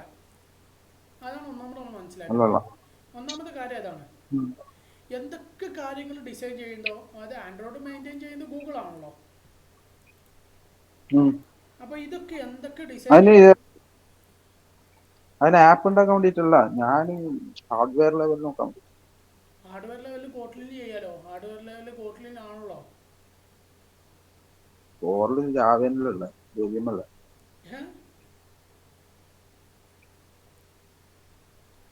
ജാവ തന്നെയാണല്ലോ ഇപ്പോഴും. അതെ, കോട്ട്ലിനും ജാവ കോട്ട്ലിൻ എന്ന് പറഞ്ഞു ജാവ ഇറ്റ് ഡെവലപ്പ് ചെയ്തൊരു സാധനമാണ്, ഒരു ഫ്രെയിം വർക്കാണ്. ഫ്രെയിം വർക്ക് എന്ന് പറയാൻ പറ്റുന്ന പുതിയൊരു ലാംഗ്വേജ് ആണ്. ജാവയും കോട്ട്ലിനും ഇൻ്ററോപ്പറബിൾ ആണ്. നീ ഹാർഡ്വെയർ ലെവലിലേക്ക് പോവുകയാണെങ്കിലും നിനക്ക് കുറച്ചും കൂടി പിന്നെ ഹാർഡ്വെയർ ലെവലിലേക്ക് പോവുകയാണെങ്കിലും ഇപ്പോൾ ഒരു ഫ്രെയിം വർക്ക് അല്ലെങ്കിൽ ഒരു ആൻഡ്രോയിഡ് 34 വന്നു SDK. ഈ 34 ജാവനെ ബേസ് ചെയ്തിട്ടല്ലേ 34 ഡിസൈൻ ചെയ്തിരിക്കണേ ആൻഡ്രോയിഡ്. നമുക്ക് ചലഞ്ച് അതാ വരിക, മനസ്സിലായോ? ആൻഡ്രോയിഡ് 34 35 വരാണ്, 36 വരാണെങ്കിലൊക്കെ നമ്മൾ 29 മുതൽ അങ്ങനെ 21 മുതലായിട്ട് കോട്ട്ലിനോട് ബേസ് ചെയ്തിട്ടാണ് ഡിസൈൻ ചെയ്യണേ. കോട്ട്ലിൻ എന്നല്ല പറഞ്ഞ ലാംഗ്വേജിനെ ബേസ് ചെയ്തിട്ട്. അപ്പോൾ ഈ ജാവ വെച്ച് ചെയ്യുമ്പോൾ അത് കുറച്ചും കൂടി റിസ്കി ആയിട്ടാവും നമുക്ക് ചെയ്യേണ്ടി വരിക. കാരണം കുറേ സപ്പോർട്ടിങ് ചെയ്യാൻ കുറേ കാര്യങ്ങളുണ്ടാവും. കോട്ടിൽ ഇന്ററോപ്പറബിൾ അല്ലേ? കോട്ടിലെഴുതുന്ന എന്തും ജാവയിൽ വർക്ക് ചെയ്യില്ലേ? ജാവയിലെന്തും കോട്ട്ലിൻ നമുക്ക് വർക്ക് ചെയ്യിപ്പിക്കാം, ശരിയാണ്. കോട്ടിലുള്ള എന്തും ജാവയിൽ വർക്ക് ചെയ്യും. പക്ഷെ വേറെ കാര്യം, ജാവയിൽ എന്തില്ല, കോറൂട്ടി എന്നൊരു കോൺസെപ്റ്റ് ഇല്ല.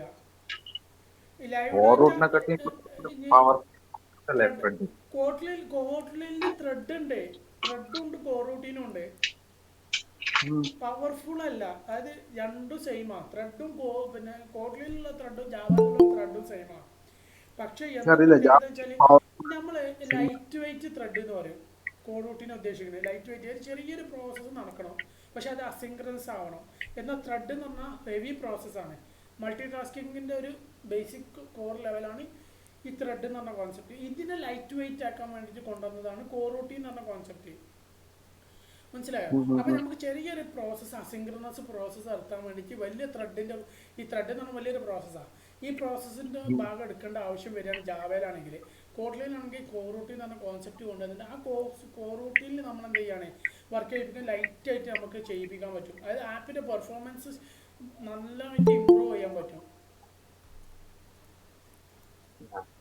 അതാണ് ഞാൻ അങ്ങനെ പറയാൻ കാരണം. ഞാൻ കോട്ട്ലയിൽ വർക്ക് ചെയ്യുന്ന ഒരാളായതുകൊണ്ടല്ല ഞാൻ അതിന് സപ്പോർട്ട് ചെയ്യണേ. ഞാൻ പറയാം കുറച്ച് അതുകൊണ്ടാണ്. പിന്നെ കൺസ്ട്രെയിൻറ്റ് ലേഔട്ട് ബ്രോ ചോദിച്ചല്ലോ. ഇതാണ് നമ്മൾ കൺസ്ട്രെയിൻറ്റ് ഉദ്ദേശിക്കുന്നത്. ഇതിപ്പോൾ ഒരു സ്ക്രീനാണെന്ന് വിചാരിക്കുക. ഈ സ്ക്രീനിൻ്റെ കൺസ്ട്രെയിൻറ്റ് ഇതാണ് കൺസ്ട്രക്ഷൻ. അത് രണ്ട് സ്ക്രീനത്തെ രണ്ട് ബട്ടൺസിൻ്റെ എൻഡിങ് തമ്മിൽ കണക്ട് ചെയ്യുക. അതായത് ഇത് തമ്മിൽ കണക്ട് ചെയ്ത് ഇതിൻ്റെ ഇടയ്ക്കൊരു സ്പേസിങ് കീപ്പ് ചെയ്യുന്നുണ്ടാവും. അല്ലെങ്കിൽ ഇത് സ്ക്രീൻ മൊത്തത്തിൽ സ്ക്രീൻ ആണെങ്കിൽ 3 ബട്ടൺ ഉണ്ടാവും. ഇതിന് ഇടയ്ക്ക് കണക്ഷൻ ഇത് കൺസ്ട്രെയിൻ ചെയ്യാന്ന് പറയും. അതായത് എന്താ പറയുക, ഒരു കൺസ്ട്രെയിൻറ്റ് പറഞ്ഞാൽ വ്യൂ ഗ്രൂപ്പാണ്. വ്യൂ ഗ്രൂപ്പ് എനിക്കറിഞ്ഞതല്ലേ, നമ്മളെ വിഡ്ജറ്റിൻ്റെ ഒരു വിഡ്ജറ്റ് ഗ്രൂപ്പ് അങ്ങനെ പറയാം. അതാണ് വ്യൂ ഗ്രൂപ്പ്. ഇവിടെ വിഡ്ജറ്റ് എന്ന് പറഞ്ഞാൽ ഡിഫറെൻ്റ് ആട്ടോ നേറ്റീവില്. അത് ഇപ്പോൾ വേറൊരു കോൺസെപ്റ്റ് തന്നെയാണ്. ഇത് വ്യൂ ഗ്രൂപ്പാണ്. വ്യൂ ഗ്രൂപ്പിന് വെച്ചാൽ അവിടുത്തെ ഫ്ലട്ടറത്തെ വിഡ്ജറ്റിൻ്റെ ഒരു ഗ്രൂപ്പിന് കണ്ടെയ്ൻ ചെയ്യാൻ വേണ്ടിയിട്ടുള്ള ഒരു സംഭവമാണ് കൺസ്ട്രെയിൻറ്റ് ലേഔട്ട്.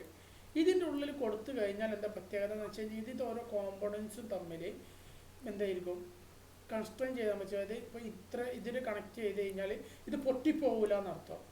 ഈ പൊസിഷനിൽ തന്നെ കറക്റ്റായിട്ട് നിൽക്കും എന്നർത്ഥം. അത് സ്പേസിങ്ങും കാര്യങ്ങളും കീപ്പ് ചെയ്യാൻ വേണ്ടിയിട്ട്. അത് റെസ്പോൺസീവ്നെസ്സിന് വേണ്ടിയിട്ടാണ് മെയിനായിട്ട് കൺസ്ട്രെയിൻറ്റ് ഉപയോഗിക്കണേ. പിന്നെ റിലേറ്റീവ് ലേഔട്ട് എന്ന് പറഞ്ഞു കഴിഞ്ഞാൽ റിലേഷൻസ്, അതായത് ഒരു ബട്ടണിനെ റിലേറ്റ് ചെയ്തിട്ട് ഈ റിലേറ്റീവ് ലേഔട്ട് വരണേ. പിന്നെ വരുന്നത് ലീനിയർ ലേഔട്ടാണ്. അത് നമ്മൾ പ്രോഗ്രാമറ്റിക്കലി ഞാനൊരു ഡോക്യുമെൻറ്റേഷൻ അയച്ചുതരാം. എന്നിട്ട് അതിൻ്റെ ഒരു മൈൻഡ് റോക്സിൻ്റെ ഒരു വീഡിയോ കൂടി ഉണ്ട്. അത് കണ്ടാൽ എനിക്ക് ശരിക്കും അത് ലോജിക്ക് കിട്ടും. എന്താണ് ഞാൻ പറഞ്ഞു തരുന്ന മാതിരി ആവില്ല. കണ്ടോ?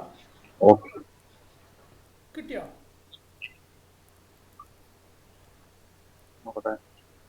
അത് ഞാൻ മാറിപ്പോയി, ലിങ്ക് അയച്ച മാറിപ്പോയി. ഓക്കെ, ഇപ്പോൾ കിട്ടിയോ? മീഡിയത്തിന് ഞാനൊരു ഡോക്യുമെന്റേഷൻ അയച്ചിട്ടുണ്ട്. അടിപൊളി, നല്ലൊരു എക്സ്പേർട്ട് ആയിട്ടുള്ള ഒരാളാണ് കേട്ടോ അമിത് ശേഖർ. ഇവര് യൂട്യൂബിൽ ഒരു വീഡിയോ ഉണ്ട് അമിത് ശേഖറിന്റെ, അതും കൂടി ഒന്ന് വായിക്കാൻ ശ്രമിക്കാം. അമിത് ശേഖറിന്റെ നേറ്റീവ് ഡെവലപ്പർ ആവാൻ ഉദ്ദേശിക്കുന്നുണ്ടോ? ഇയാളെ പരമാവധി റൈറ്റപ്പ് വായിക്കാൻ നോക്കുക. എക്സ്പേർട്ടാണ്. ഞാൻ പലപ്പോഴും പഠിച്ച ഇയാളെ ഇത് ഉപയോഗിച്ചിട്ടാണ്. ഈ ഒരു മീഡിയത്തിന് 16K ഫോളോവേഴ്സ് ഉണ്ടെങ്കിൽ ആളെന്തായിരിക്കും എന്നുള്ളത് ചിന്തിച്ച് നോക്കിയാൽ മതി. അപ്പോൾ അത് അങ്ങനത്തെ ഒരാള് ഇതാണ്. ക്ലിയർ അല്ല? ഇനി എന്തെങ്കിലും ഡൗട്ട് ഉണ്ടെങ്കിൽ ഞാൻ എന്ത് ചെയ്യാം, ഒരു ഡോക്യുമെന്റേഷന്റെ വീഡിയോ വേണമെങ്കിൽ അയച്ചുതരും ചെയ്യാം പേഴ്സണലി. ഓക്കെ അല്ലേ? പിന്നെ വേറെ എന്തെങ്കിലും ആർക്കെങ്കിലും എന്തെങ്കിലും ഉണ്ടോ? ഹലോ, പറഞ്ഞോളൂ. ഹലോ, എൻ്റെ പേര് അമൽ എന്നാണ്. ഞാൻ സാറേ, ഞാൻ ക്ലൗഡ് കമ്പ്യൂട്ടിംഗ് AWSന്റെ ഒരു കോഴ്സ് ചെയ്തിട്ടുണ്ടായിരുന്നേ. Voice clear ആയില്ലല്ലോ. ഹലോ, പറഞ്ഞോളൂ. ഇപ്പൊ ക്ലിയർ ആണോ? അതെ, ഇപ്പൊ ക്ലിയറാ. ഹലോ, കേൾക്കാം. ഹലോ, കേൾക്കാവോ? ഇപ്പൊ ക്ലിയർ ആണ്. ഓക്കെ, കേൾക്കാം. സാറേ, ഞാൻ AWSല് ക്ലൗഡ് കമ്പ്യൂട്ടിംഗ് കോഴ്സ് ചെയ്തിട്ടുണ്ടായിരുന്നേ. അതെ. ഹലോ, കേൾക്കാവോ? കേൾക്കാം. അപ്പോ ഞാൻ ജോലിക്ക് വേണ്ടിയിട്ട് ക്ലൗഡ് കമ്പ്യൂട്ടിങ്ങിന്റെ ട്രൈ ചെയ്തിട്ടുണ്ടായിരുന്നു. പക്ഷെ ജോലി എവിടെയും ഇപ്പൊ വേക്കൻസി എവിടെയും കാണാനില്ല. അപ്പോ ഞാൻ HTML, CSS, ബൂട്ട്സ്ട്രാപ്പ്, ജാവ ഒരു 30% വരെ അറിയാം. അപ്പൊ ഇനി എനിക്ക് റിയാക്ട് പഠിക്കണമെന്നുണ്ട്, അല്ലെങ്കിൽ ഡിവോപ്സ് പഠിച്ചിട്ട് മുന്നോട്ട് പോകണമെന്നുള്ളൊരു കൺഫ്യൂഷൻ ഉണ്ട്. അതിപ്പോ സാറിന്റെ ഒരു അഭിപ്രായം. എന്തുകൊണ്ടാണ് ഡെവോപ്സ് ചൂസ് ചെയ്യാൻ കാരണം? ഡെവോപ്സ് ഇപ്പൊ കുറച്ചുകൂടെ എന്താണ് ഓപ്പർച്യൂണിറ്റിയും, ഇത് ഓൾറെഡി ക്ലൗഡ് കമ്പ്യൂട്ടിങ് അറിയാവുന്നത് കൊണ്ട് കുറച്ചുകൂടെ ഒരു എളുപ്പമായിരിക്കും എന്ന് ഞാൻ വിചാരിക്കുന്നു. എന്നാല് ഒന്നാമത്തെ തെറ്റിദ്ധാരണ മാറ്റി മാറ്റിത്തരാം. ക്ലൗഡ് കമ്പ്യൂട്ടിങ് അറിയുന്നുണ്ടെങ്കിൽ ഡെവോപ്സ് ഒരിക്കലും എളുപ്പമല്ല. കുറച്ചും കൂടി ഡെവോപ്സ് സംഭവം അതിൻ്റെ കോൺസെപ്റ്റുകൾ പഠിക്കാൻ കുറച്ചും കൂടി ബെറ്റർ ആയിരിക്കും. കാരണം ക്ലൗഡ് കമ്പ്യൂട്ടിങ് അറിയണമല്ലോ എന്താണ് അവിടെ നടക്കണം എന്നുള്ള കാര്യങ്ങളൊക്കെ. ഡെവോപ്സ് എന്ന് പറഞ്ഞാൽ ഡിപ്ലോയ്മെൻ്റ് ആണ്, കണ്ടിന്യൂസ് ഇൻറ്റഗ്രേഷൻ, കണ്ടിന്യൂസ് ഡെവലപ്മെൻറ്റ് പോലത്തെ ഒരു പ്രോസസ്സിനൊക്കെയാണ് മെയിനായിട്ട് ഡെവോപ്സ് ഉപയോഗിക്കുന്നത്.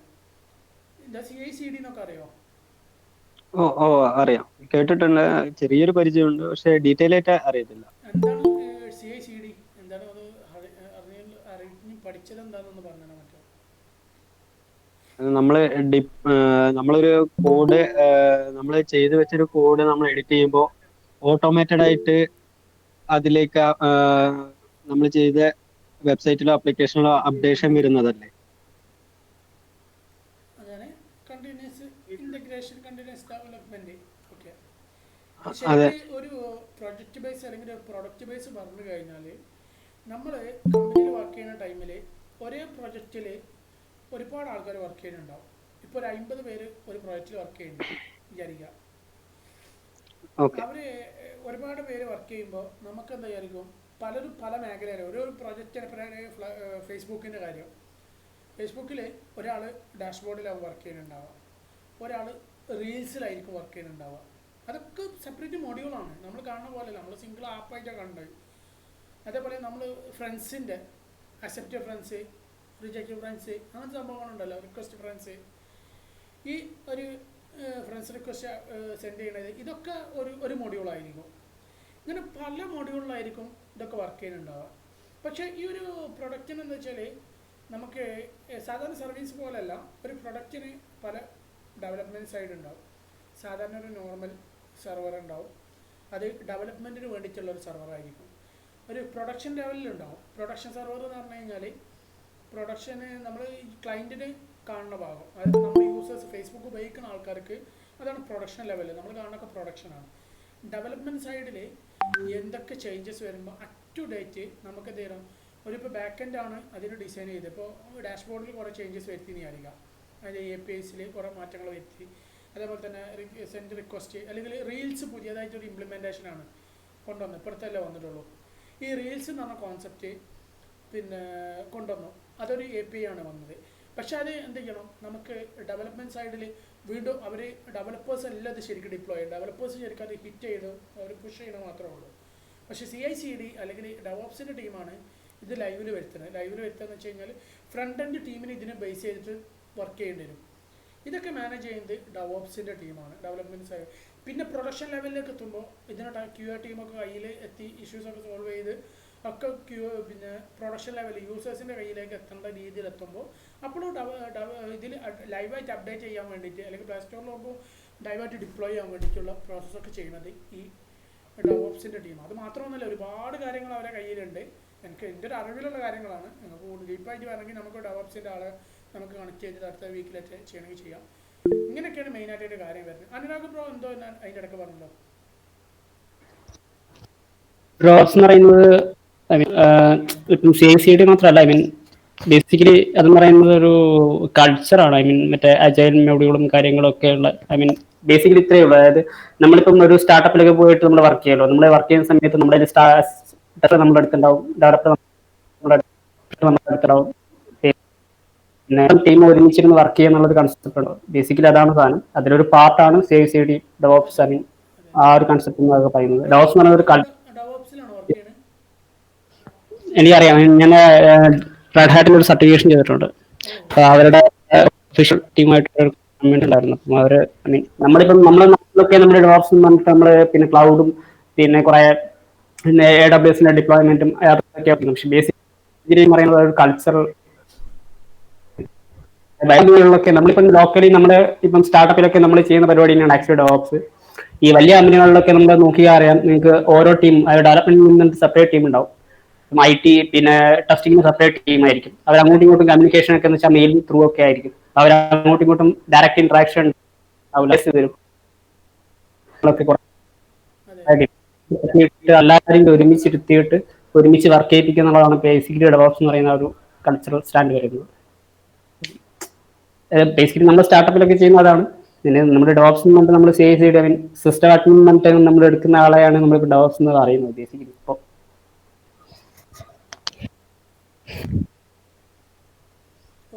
Thank you so much. ഇത് ഫുള്ള് ക്ലാരിറ്റി ആയിട്ട് പറഞ്ഞു തന്നു. പിന്നെ വേറെ എന്തെങ്കിലും ക്ലിയർ അല്ലേ ബ്രോ?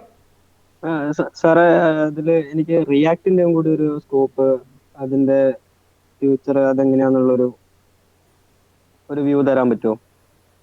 റിയാക്റ്റിന് ഇത് വെച്ചാൽ ഇത് ഫ്രണ്ട് എൻഡ് ടെക്നോളജി അല്ലേ റിയാക്ട്? അത് ഡെവലപ്പ് ചെയ്തൊരു എൻറ്റയർലി ഡിഫറെൻ്റ് ആണ്. ഇത് അതെ എനിക്ക് അതിനെ കുറച്ചുകൂടെ അറിയണമായിരുന്നു. റിയാക്ട് വർക്ക് ചെയ്യുന്ന ആരെങ്കിലും ഉണ്ടോ? റിയാക്ട് ഒന്ന് ശരിക്കും അറിയാം, പറഞ്ഞോളൂ. ഡോക്സിൽ നിങ്ങൾക്ക് കുറച്ച് ചെയ്തുകൊണ്ട് നിങ്ങൾക്ക് മൈക്രോ ആർക്കിടെക്ചറിൽ ബേസ് ചെയ്തിട്ടുള്ള റിയാക്ട് ഡെവലപ്പിക്കുകയാണെങ്കിൽ നമുക്ക് കുറച്ചും ബെറ്റർ ഓപ്പർച്യൂണിറ്റീസ് ഇടും. അതായത് ഈ സർവർലെസ് കൺസിൽ നമുക്ക് റിയാക്ട് ഡിപ്ലോയ്മെന്റ് ഡെവലപ്മെന്റ് ചെയ്യാൻ വേണ്ടി പറ്റും. ആ സ്ക്രിപ്റ്റ് പിടിക്കുകയാണെങ്കിൽ സൗണ്ട് ബ്രേക്ക് ആവുന്നുണ്ട്, സൗണ്ട് ബ്രേക്ക് ക്ലിയർ ആവുന്നില്ല. ആവുന്നുണ്ടോ? ഓക്കെ എടാ, സർവർലെസ് കൺസെപ്റ്റ് ഉണ്ട്, അറിഞ്ഞിട്ടുണ്ടോ? ആ കേട്ടിട്ടുണ്ട്. ഓക്കെ, ആ കൺസെപ്റ്റിൽ നമുക്ക് റിയാക്ട് ഒക്കെ നമുക്ക് മൈക്രോ ആർക്കിടെക്ചറിൽ ചെയ്യാൻ വേണ്ടി പറ്റും. ഓക്കെ, അത് അറിയണമെന്നുണ്ടെങ്കിൽ ആ ഡെവലപ്മെന്റ് അറിയണമെന്നുണ്ടെങ്കിൽ ബേസിക്കലി ഒരു ക്ലൗഡ് കമ്പ്യൂട്ടിംഗ് ഒക്കെ ഐഡിയ ഉള്ള ഒരാൾക്ക് പെട്ടെന്ന് പഠിച്ചെടുക്കാൻ വേണ്ടി പറ്റും. അപ്പം നീ അങ്ങനെ നോക്കുകയാണെങ്കിൽ നമുക്ക് റിയാക്ട് അല്ലെങ്കിൽ വ്യൂ ടെക്നോളജീസ് മൈക്രോ ആർക്കിടെക്ചറിൽ നമുക്ക് പഠിച്ചിട്ട് നിനക്ക് ജോബ് ഓപ്പർച്യൂണിറ്റീസ് നോക്കാൻ വേണ്ടി പറ്റും. ബാക്കി മൈക്രോ ആർക്കിടെക്ചർ സൗണ്ട് ബ്രേക്ക് ആയി പോകുന്നുണ്ട്, ക്ലിയർ ആവുന്നില്ല. ഒന്നുകൂടെ ക്ലിയർ ആയിട്ട് പറയാവോ? ഓക്കെ, സെർവർലെസ്സിൽ നമുക്ക് മൈക്രോ ആർക്കിടെക്ചർ ബേസ് ചെയ്തിട്ട് നമുക്ക് ഫ്രണ്ട് എൻഡ് ആപ്ലിക്കേഷൻസ് ഒക്കെ ഡിപ്ലോയ്മെന്റ് ഉണ്ട്. ഓക്കെ, അത് ക്ലിയർ ആണോ? ആദ്യം സെർവർലെസ് എന്നാന്ന് എക്സ്പ്ലെയിൻ ചെയ്തോ? ഓക്കെ, സെർവർലെസ് എന്ന് വെച്ചാൽ നമ്മളിപ്പം ഒരു നമ്മുടെ ഇപ്പം പറഞ്ഞാൽ നമുക്ക് ആ ആപ്ലിക്കേഷൻ ഡിപ്ലോയ് ചെയ്യാൻ വേണ്ടിയിട്ട് നോർമലി നമ്മൾ ഏതെങ്കിലും ഒരു ഹോസ്റ്റിംഗ് സർവീസ് പ്രൊവൈഡറെ കോൺടാക്ട് ചെയ്ത് നമ്മൾ അല്ലെങ്കിൽ നമ്മൾ AWS അല്ലെങ്കിൽ അഷ്യൂറോ എടുത്തിട്ട് നമ്മളൊരു ഇൻസ്റ്റൻസ് അല്ലെങ്കിൽ വെർച്വൽ മെഷീൻ നമ്മൾ പർച്ചേസ് ചെയ്ത് നമ്മൾ അത് ഡിപ്ലോയ് ചെയ്യാം. എന്തെന്ന് വെച്ചാൽ ഒരു സെർവർലെസ് ആപ്ലിക്കേഷൻ AWSലൊക്കെ ആണെങ്കിൽ ലാംഡ സർവീസ് എന്നൊക്കെ പറഞ്ഞിട്ട് കുറച്ച് പിന്നെ ഗൂഗിൾ ഫംഗ്ഷൻസ് ആണെന്ന് തോന്നുന്നു, അങ്ങനെ കുറച്ച് സർവീസസ് ഉണ്ട്. അതായത് അവിടെ നമ്മൾ സെർവർ പർച്ചേസ് ചെയ്യില്ല, കാരണം നമ്മുടെ ഫംഗ്ഷൻസ് നമ്മൾ അവിടെ ഡിപ്ലോയ് ചെയ്യും, അത് നമ്മുടെ കോഡ് അവിടെ ഡിപ്ലോയ് ചെയ്യും. ആ കോഡ് എപ്പോഴാണോ റൺ ചെയ്യാന്ന് വെച്ചാൽ നമുക്ക് ഒരു റിക്വസ്റ്റ് വരുന്ന സമയത്ത് അത് ഓട്ടോമാറ്റിക്കലി അതിന് വേണ്ടിയിട്ടുള്ള കോൺഫിഗറേഷൻസ് ഒക്കെ അവിടെ ചെയ്ത് വെച്ചിട്ടുണ്ടാവും, അത് ഓട്ടോമാറ്റിക്കലി റൺ ചെയ്യും. അതായത് നമ്മൾ 24 hours നമ്മുടെ സെർവർ റൺ ചെയ്യുന്നതിന്റെ കോസ്റ്റ് നമ്മൾ കൊടുക്കേണ്ട, പകരം നമ്മൾ ആ ഫംഗ്ഷൻ എപ്പോഴാണോ കോൾ ആകുന്നത് അതിന്റെ കോസ്റ്റ് കൊടുത്താൽ മതി. അതാണ് സെർവർലെസ് എന്ന് പറയുന്നത്. അതായത് മനസ്സിലായോ? അത് മനസ്സിലായി. അതിൽ ഈ റിയാക്ടിന്റെ ഇതെങ്ങനെയാണ്? റിയാക്ട് ആർക്കിടെക്ചറിൽ നമുക്ക് സെർവർലെസ് ഇംപ്ലിമെന്റ് ചെയ്യാൻ വേണ്ടി പറ്റും. അതായത് ഫുൾ ആപ്ലിക്കേഷൻ നമ്മുടെ ഫുൾ സൈസ് പേജ് നമ്മൾ മൊത്തത്തിൽ ഉണ്ടാക്കാതെ നമ്മുടെ ഓരോ മൊഡ്യൂൾ വൈസ് ചെയ്യുന്നത്. ഇപ്പൊ നിങ്ങൾ ഒരു ഇ-കൊമേഴ്സ് എടുക്കുകയാണെങ്കിൽ ഓർഡർ എന്ന് പറയുന്നത് ഒരു സെപ്പറേറ്റ് ആപ്പ് ആയിട്ട് ഒരു സെപ്പറേറ്റ് ഫ്രണ്ട് എൻഡ് തന്നെ ആയിട്ട് നമ്മൾ മൈക്രോ ആർക്കിടെക്ചറിൽ നമുക്ക് ചെയ്യാൻ വേണ്ടി പറ്റും. ആ ഒരു കൺസെപ്റ്റ് ഉണ്ട്. റൺ ചെയ്ത് നോക്കിയാൽ ഞാൻ വ്യൂലൊക്കെ ചെയ്തിട്ടുണ്ട്, പക്ഷേ റിയാക്ടിലും അത് പോസിബിൾ ആണ്. മിക്കവാറും ആംഗുലറിലൊക്കെ മിക്കവാറും ഫ്രണ്ട് എൻഡ് ടെക്നോളജീസിലും അത് പോസിബിൾ ആണ്. ആ ബേസിൽ നീ പഠിക്കാതെ നിനക്ക് കുറച്ച് നിന്റെ അടിച്ച സാധനമായിട്ട് നിനക്ക് കിട്ടുന്നതാണ്.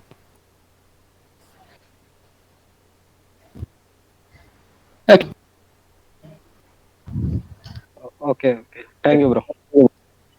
വേറെന്തെങ്കിലും?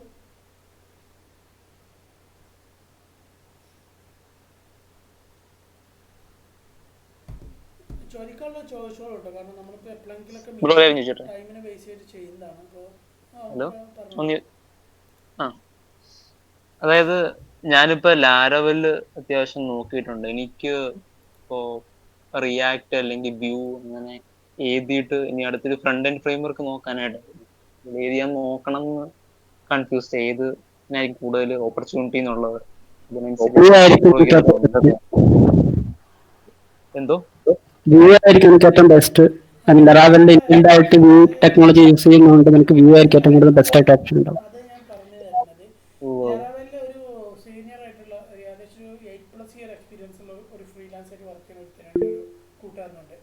അവന് ഞാൻ കുറേയൊക്കെ വർക്കുകളൊക്കെ ചെയ്തിട്ടുണ്ടായിരുന്നു. അവന് ഇപ്പോൾ ലാരാവലിൽ 10ലാണ്. ബ്രോ 10 ആണോ നോക്കിയേ? ഞാൻ 10, അതെ ഇപ്പൊ 11 ആയല്ലോ. അടിപൊളി പെർഫോമൻസ് ആണ്. ഒന്നും കാര്യമായിട്ട് ഒന്ന് ഫോക്കസ് ചെയ്യണം, കാരണം ഇപ്പോൾ എല്ലാവരും 10ലേക്ക് മാറിക്കൊണ്ടിരിക്കുകയാണ്. എന്നാലും 7, 8 ഒക്കെ 9 ഒക്കെ ഒന്ന് അണ്ടർസ്റ്റാൻഡിങ് ഉണ്ടായിക്കോട്ടെ, കാരണം പഴയ പ്രൊജക്ട്സ് മൈഗ്രേറ്റ് ചെയ്യണമെങ്കിൽ എന്തായിരിക്കണം, അത് അറിഞ്ഞിരിക്കണമല്ലോ. അപ്പോൾ പക്ഷെ അതൊന്ന് ഒന്ന് മനസ്സിലാക്കി വെക്കുന്നതാണ് ബെറ്റർ. പിന്നെ ഇനി ഞാൻ മറ്റൊരു കാര്യം പറയാനുള്ളത്, വ്യൂ ഓപ്പർച്യൂണിറ്റി ഏതാണെന്ന് ചോദിച്ചു കഴിഞ്ഞാൽ ഒരു ലെറാവൽ ഡെവലപ്പറെ സംബന്ധിച്ചിടത്തോളം പൊതുവെ ഓപ്പർച്യൂണിറ്റി വ്യൂവിനെക്കാട്ടും കൂടുതൽ റിയാക്റ്റിനാണ്. അത് ഒരു യാഥാർത്ഥ്യം തന്നെയാണ്. പക്ഷെ ഒരു ലെറാവൽ ഡെവലപ്പറെ സംബന്ധിച്ചിടത്തോളം വ്യൂ ജെഎസ് ലെറാവൽ ഏറ്റെടുത്തതായിട്ട് ഒരു ന്യൂസ് അവന് പറഞ്ഞിരുന്നു. വ്യൂ ജെഎസ് അപ്പോൾ വ്യൂ ജെഎസ് ലെറാവൽ ഏറ്റെടുക്കുക എന്ന് പറഞ്ഞു കഴിഞ്ഞാൽ ഈ ലെറാവലിൻ്റെ ടീം പ്രത്യേകിച്ച് വ്യൂ ഡിസൈൻ ചെയ്യുന്നത് എന്തിനായിരിക്കും, ലെറാവലിനെ ബേസ് ചെയ്തിട്ടായിരിക്കും. അപ്പോൾ പൊതുവെ ഒരു ഫ്രണ്ട് എൻഡ് ടെക്നോളജി പുറത്തുനിന്ന് അഡാപ്റ്റ് ചെയ്യുന്നതിനെക്കാട്ട് ബെറ്റർ വ്യൂ പഠിക്കുന്നതായിരിക്കും. കാരണം ലെറാവൽ ഡെവലപ്പേഴ്സിൻ്റെ ഓൾമോസ്റ്റ് കമ്പനീസ് സപ്പോർട്ട് ചെയ്യലുണ്ടായിരിക്കും വ്യൂവിനായിരിക്കും. അതുകൊണ്ടാണ് ഞാൻ വ്യൂ സപ്പോർട്ട് ചെയ്യുന്നത്. ലെറാവൽ ഇപ്പോൾ നമ്മൾ മേൺ സ്റ്റാക്ക് എന്ന് പറഞ്ഞു കഴിഞ്ഞാൽ ആ ഒരു സ്റ്റാക്കിൻ്റെ റീസൺ എന്താണെന്ന് വെച്ച് കഴിഞ്ഞാൽ നോഡ്, റിയാക്ട് ഇതൊക്കെ ജാവാസ്ക്രിപ്റ്റിന് ബേസ് ചെയ്തിട്ട് വരുന്നൊരു കാര്യം ആയതുകൊണ്ടാണ് അവരങ്ങനെ ഒരു സപ്പോർട്ട്. പൊതുവെ എല്ലാ കമ്പനീസും അങ്ങനെ, അല്ലെങ്കിൽ ആംഗുലർ ആണെങ്കിൽ അങ്ങനെ ഒക്കെ ഒരു ഏകദേശം ഒരു ടച്ചുള്ളൊരു ലാംഗ്വേജ് ബേസ് ചെയ്തിട്ടാണ് എല്ലാം ചെയ്യുന്നത്. അതുപോലെ തന്നെ ആയിരിക്കും ലെറാവലും വ്യൂ ജേഴ്സും വരുന്ന രീതി. പക്ഷേ വ്യൂ ജേഴ്സ് എന്ന് പറഞ്ഞു കഴിഞ്ഞാൽ ശരിക്കും ലെറാവൽ PHP അല്ല എങ്കിലും ഒരു കമ്പനി ഏറ്റെടുക്കുക എന്ന് പറഞ്ഞു കഴിഞ്ഞാൽ ഇപ്പോൾ ആൻഡ്രോയിഡിൻ്റെ കാര്യം പറയുകയാണെങ്കിൽ നമ്മൾ കോട്ട്ലിന് ഡിസൈൻ ചെയ്തിരിക്കുന്ന ആൻഡ്രോയിഡിന് വേണ്ടിയിട്ടാണ്, എസ്പെഷ്യലി ആൻഡ്രോയിഡിന് വേണ്ടിയിട്ടാണ് കോട്ട്ലിൻ ഡിസൈൻ ചെയ്തിരിക്കുന്നത്. അപ്പോൾ നമ്മൾ സ്വാഭാവികമായിട്ടും ഒരു ആൻഡ്രോയിഡ് ഡെവലപ്പർ ആവണമെന്നുണ്ടെങ്കിൽ, നേറ്റീവ് ഡെവലപ്പർ ആവണം, ജാവനെക്കാട്ടും കൂടുതൽ ആൻഡ്രോയിഡ് കോട്ട്ലിൻ ചൂസ് ചെയ്യണം. അത്ര ആ ഒരു കോൺസെപ്റ്റിലാണ് ഞാൻ പറഞ്ഞത് വ്യൂ ജെഎസ് ചൂസ് ചെയ്യുന്നതായിരിക്കും ഇച്ചിരി നന്നാവുക. കാരണം ഓൾമോസ്റ്റ് എല്ലാ കമ്പനീസ് സപ്പോർട്ട് ചെയ്ത് അതിനായിരിക്കും. പിന്നെ എല്ലാ കമ്പനി അങ്ങനെ ആണെന്ന് പറയാൻ പറ്റില്ല, ഡിപ്പെൻസ് ഓൺ ദാറ്റ് കമ്പനി, അത്രേ പറയാൻ പറ്റുള്ളൂ. ബ്രോ ഏതെങ്കിലും ഒരു ടെക്നോളജി പഠിച്ചാൽ മതി. ഇപ്പൊ റിയാക്ട് ആണെങ്കിലും ആംഗുലർ ആണെങ്കിലും വ്യൂ ആണെങ്കിലും ബേസിക് ഗെയിമാണ്. നീ ഒന്ന് പഠിച്ചു കഴിഞ്ഞാൽ നിനക്ക് വേറെ എന്തെങ്കിലും സ്വിച്ച് ചെയ്യാന്ന് വെച്ചാൽ വലിയ വർക്ക് ഉണ്ടാവില്ല. അതെ അതെ, ഒരു കാര്യം എന്താണെന്ന് വെച്ചാൽ പാർഷ്യലി പഠിച്ചു വെക്കാതിരിക്കുക. ഒരു ടെക്നോളജി നന്നായിട്ട് പഠിക്കുക, നന്നായിട്ട് വർക്കൗട്ട് ചെയ്യുക, അതിൽ നല്ല എക്സ്പേർട്ട് ആവാൻ നോക്കുക. എന്നിട്ട് നിങ്ങൾക്ക് അതിൻ്റെ കോൺസെപ്റ്റ് ഒക്കെ മനസ്സിലാക്കി കഴിഞ്ഞാൽ ഏകദേശം ഒരു 40 to 60% കോൺസെപ്റ്റ് സെയിം ആണ് എല്ലാ ടെക്നോളജിയും. അതാണ് അതിൻ്റെ ഒരു യാഥാർത്ഥ്യം. പിന്നീട് ഞങ്ങൾക്ക് ഏതിലേക്ക് സ്വിച്ച് ചെയ്യാം. ഞാൻ ചോദിച്ചെന്ന് വെച്ച് കഴിഞ്ഞാൽ ഇപ്പം ലെറാവലൊക്കെ വലിയ വലിയ കമ്പനീസ് ഒന്നും അങ്ങനെ PHP ഒന്നും ഉപയോഗിക്കുന്നില്ലെന്ന് എനിക്ക് തോന്നുന്നു. കാരണം നോക്കിയ ഓപ്പർച്യൂണിറ്റി കൂടുതൽ കണ്ടിട്ടും ചെറിയ കമ്പനീസിലേക്കായിട്ടാ തോന്നുന്നു. അങ്ങനെയുണ്ടോ? ഒന്നാമത് PHP വെച്ചാൽ ലെറാവലൊക്കെ ഏറ്റവും ബെറ്റർ സെക്യൂരിറ്റി ഉള്ള ഒരു ലാംഗ്വേജ് ആണ് ലെറാവൽ. നമ്മുടെ ഇന്ത്യയിൽ അത് പൊതുവെ ഉപയോഗിക്കുന്നത്. കാരണം കൂടുതൽ ഇന്ത്യയിൽ സ്റ്റാർട്ടപ്സ് ആണ്. പ്രൊഡക്റ്റ് ആണെങ്കിൽ സ്റ്റാർട്ടപ്സ് ആണ് വരുന്നത്. അല്ലെങ്കിൽ ഒരു MNCs ഇന്ത്യയിൽ കുറവാണ്.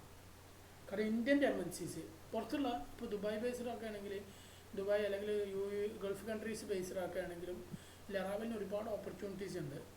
ലെറാവൽ നമ്മൾ ഇന്ത്യയിൽ കുറവാണെങ്കിലും പ്രത്യേകിച്ച് Gulf countries, European countries, American countries ഒക്കെ ലെറാവലിൻ്റെ ഓപ്പർച്യൂണിറ്റി ജസ്റ്റ് ഒന്ന് ലിങ്ക്ഡിനിൽ സെർച്ച് ചെയ്ത് നോക്കിയാൽ മതി. എന്താണ് മേൺ സ്റ്റാക്കിന് ഇന്ത്യയിൽ ഏറ്റവും നല്ല ഓപ്പർച്യൂണിറ്റീസ് ഉണ്ട്. പക്ഷെ പുറത്ത് മേൺ സ്റ്റാക്കിൻ്റെ കാര്യം കുറച്ച് കഷ്ടമാണ്. കാരണം അവിടെ ആയി വരണുള്ളൂ. നോക്കിയാൽ കേട്ടോ, ലെറാക്കോൺ ഇവന്റ് ഉണ്ടാവും. ലെറാക്കോൺ US ലെറാക്കോൺ UK. US ഓഗസ്റ്റിലെങ്ങനെ വരുന്നുണ്ട്, അതൊന്ന് ജസ്റ്റ് നോക്കിയാൽ ആ ഇവന്റ് ഒന്ന് നോക്കിയാൽ മതി. എത്രത്തോളം UK യിലും US ലും ആൾക്കാരുണ്ടെന്ന് ജസ്റ്റ് അറിയാം. ഓഗസ്റ്റിലാണ് ലെറാക്കോൺ വരുന്നത്.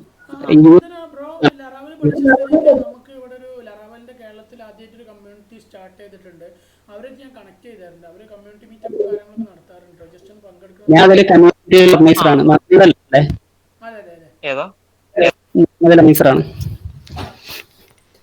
ആണോ? അതിന്റെ ലിങ്ക് എന്തെങ്കിലും ഉണ്ട്? പക്ഷെ എനിക്കത് പങ്കെടുക്കാൻ പറ്റിയില്ല. നെക്സ്റ്റ് മീറ്റപ്പ് ഉണ്ടാവും എന്ന് പറഞ്ഞിട്ടുണ്ടായിരുന്നു. നമ്മളിപ്പോ എല്ലാ മന്തും മീറ്റപ്പ് ഉണ്ടാവാറുണ്ട് ഓഫ്ലൈൻ. അതെ അതെ, ഓഫ്ലൈൻ. ഓക്കെ. അതിന്റെ കൂടുതൽ ഡീറ്റെയിൽസ് അറിയാനായിട്ട് എന്തെങ്കിലും അങ്ങനെ? ഞാൻ വേണമെങ്കിൽ വാട്സപ്പ് ലിങ്ക് അയച്ചു തരാം. നിനക്ക് വേണമെങ്കിൽ അതിൽ ജോയിൻ ചെയ്യാം. നമ്മുടെ ഇവന്റിന്റെ ഡീറ്റെയിൽസ് അതിൽ അയച്ചു തരും. ഓക്കെ. നമ്പർ ഇതിലിടാം. ഞാൻ ചാറ്റിലിട്ടേക്കാം ലിങ്ക്. ഓക്കെ. ഓക്കെ. വേറെ എന്തെങ്കിലും?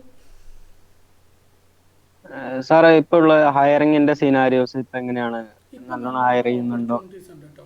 ഞാൻ കഴിഞ്ഞ മീറ്റപ്പിൽ പറഞ്ഞിരുന്നു ഇപ്പോൾ ഓപ്പർച്യൂണിറ്റീസ് കുറവാണ് എന്നല്ല. അതിന് കാരണം എന്താ വെച്ചാൽ ഫിനാൻഷ്യൽ ഇയർ കഴിയാൻ കാത്തിരിക്കുകയായിരുന്നു. ഇപ്പോൾ ഏപ്രിൽ കഴിയാറായി. ഏപ്രിലോട് കൂടിയിട്ട് ഓൾമോസ്റ്റ് എല്ലാ കമ്പനീസും നമ്മുടെ ഇത് വിളിക്കാൻ തുടങ്ങിയിട്ടുണ്ട്. ഒരുപാട് കമ്പനീസ്, ഒരുപാട് ഓപ്പർച്യൂണിറ്റീസ് വന്നുകൊണ്ടിരിക്കുന്നുണ്ട്. നിങ്ങളത് സെർച്ച് ചെയ്യണ കാര്യത്തിലാണ് നിങ്ങൾ, അതിലാണിപ്പോൾ നിങ്ങൾ നോക്കാത്തതിൽ ഒരു പ്രശ്നം വരുന്നത്. അപ്പോൾ അതുകൊണ്ട് നിങ്ങൾ നല്ലൊരു ഓപ്പർച്യൂണിറ്റീസ് ഇല്ല എന്ന് ഒരിക്കലും നിങ്ങൾ പറയണ്ട. നല്ലോണം ഓപ്പർച്യൂണിറ്റീസ് ഉണ്ട് ഇപ്പോൾ നിലവിൽ. കാരണം നിങ്ങൾ സെർച്ച് ചെയ്യുക, കണ്ടുപിടിക്കുക, അത്രേ പറയാനുള്ളൂ. കാരണം നല്ലോണം ഓപ്പർച്യൂണിറ്റീസ് ഉണ്ട് വളരെയധികം. ഞാനിപ്പോൾ ഗ്രൂപ്പിലിടാൻ എനിക്ക് സമയം കിട്ടാനിട്ടാണ്, അല്ലെങ്കിൽ ഞാൻ ഇഷ്ടം പോലെ ഇടും. എൻ്റെ കയ്യിൽ വന്നുകൊണ്ടിരിക്കുന്നുണ്ട്, ഞാനൊന്ന് ട്രൈ ചെയ്യാം. അതുപോലെ തന്നെ ഞാനിപ്പോൾ എന്താ വെച്ചാൽ കുറച്ചും കൂടി ബെറ്റർ ആയിട്ട് ഇൻസ്റ്റാഗ്രാമിൻ്റെ ഒരു സെറ്റപ്പ് തുടങ്ങിയിട്ടുണ്ടായിരുന്നു. നിങ്ങൾ കണ്ടിട്ടുണ്ടാവും ചിലപ്പോൾ. നമ്മൾ ഈ ഗ്രൂപ്പിലിടുന്നതിനെക്കാൾ കുറച്ചും കൂടി ബെറ്റർ, കുറച്ചും കൂടി ഓഡിയൻസിന് കിട്ടൽ ഇൻസ്റ്റാഗ്രാമിലായിരിക്കും. ഒരു ഓപ്പൺ, അതിന് ലിമിറ്റേഷൻസ് ഇല്ലല്ലോ. നമ്മൾ വാട്സപ്പ് ഗ്രൂപ്പിലിടുന്ന പോലെ അല്ലല്ലോ. വാട്സപ്പിൽ 1025 അതിനപ്പുറത്തേക്ക് കിടക്കുക എന്ന് പറഞ്ഞു കഴിഞ്ഞാൽ പറ്റില്ലല്ലോ ഈ ഗ്രൂപ്പിൽ. അപ്പോൾ 10, 20 വാട്സപ്പ് ഗ്രൂപ്പ് സ്റ്റോപ്പ് ചെയ്യുന്നല്ല പറഞ്ഞത്. അത് കൂടാതെ ഇൻസ്റ്റാഗ്രാമിൽ പബ്ലിക്കിന് സപ്പോർട്ട് എന്നുള്ള ലെവലിൽ തുടങ്ങിയിട്ടുണ്ടായിരുന്നു. അപ്പോൾ ഞാൻ എന്തായാലും ഒന്ന് സജീവമായിട്ട് ഒന്ന് ഗ്രൂപ്പുകളിൽ വിട്ടിടാം. പിന്നെ അതുപോലെ തന്നെ ലിങ്ക്ഡിൻ സെർച്ച് ചെയ്താൽ മതി. അതിൽ തന്നെ നമുക്ക് കൂടുതലായിട്ട് ഓപ്പർച്യൂണിറ്റീസ് കിട്ടും. ബ്രോ അത് സ്റ്റാക്കാണ് വർക്ക് ചെയ്യണേ.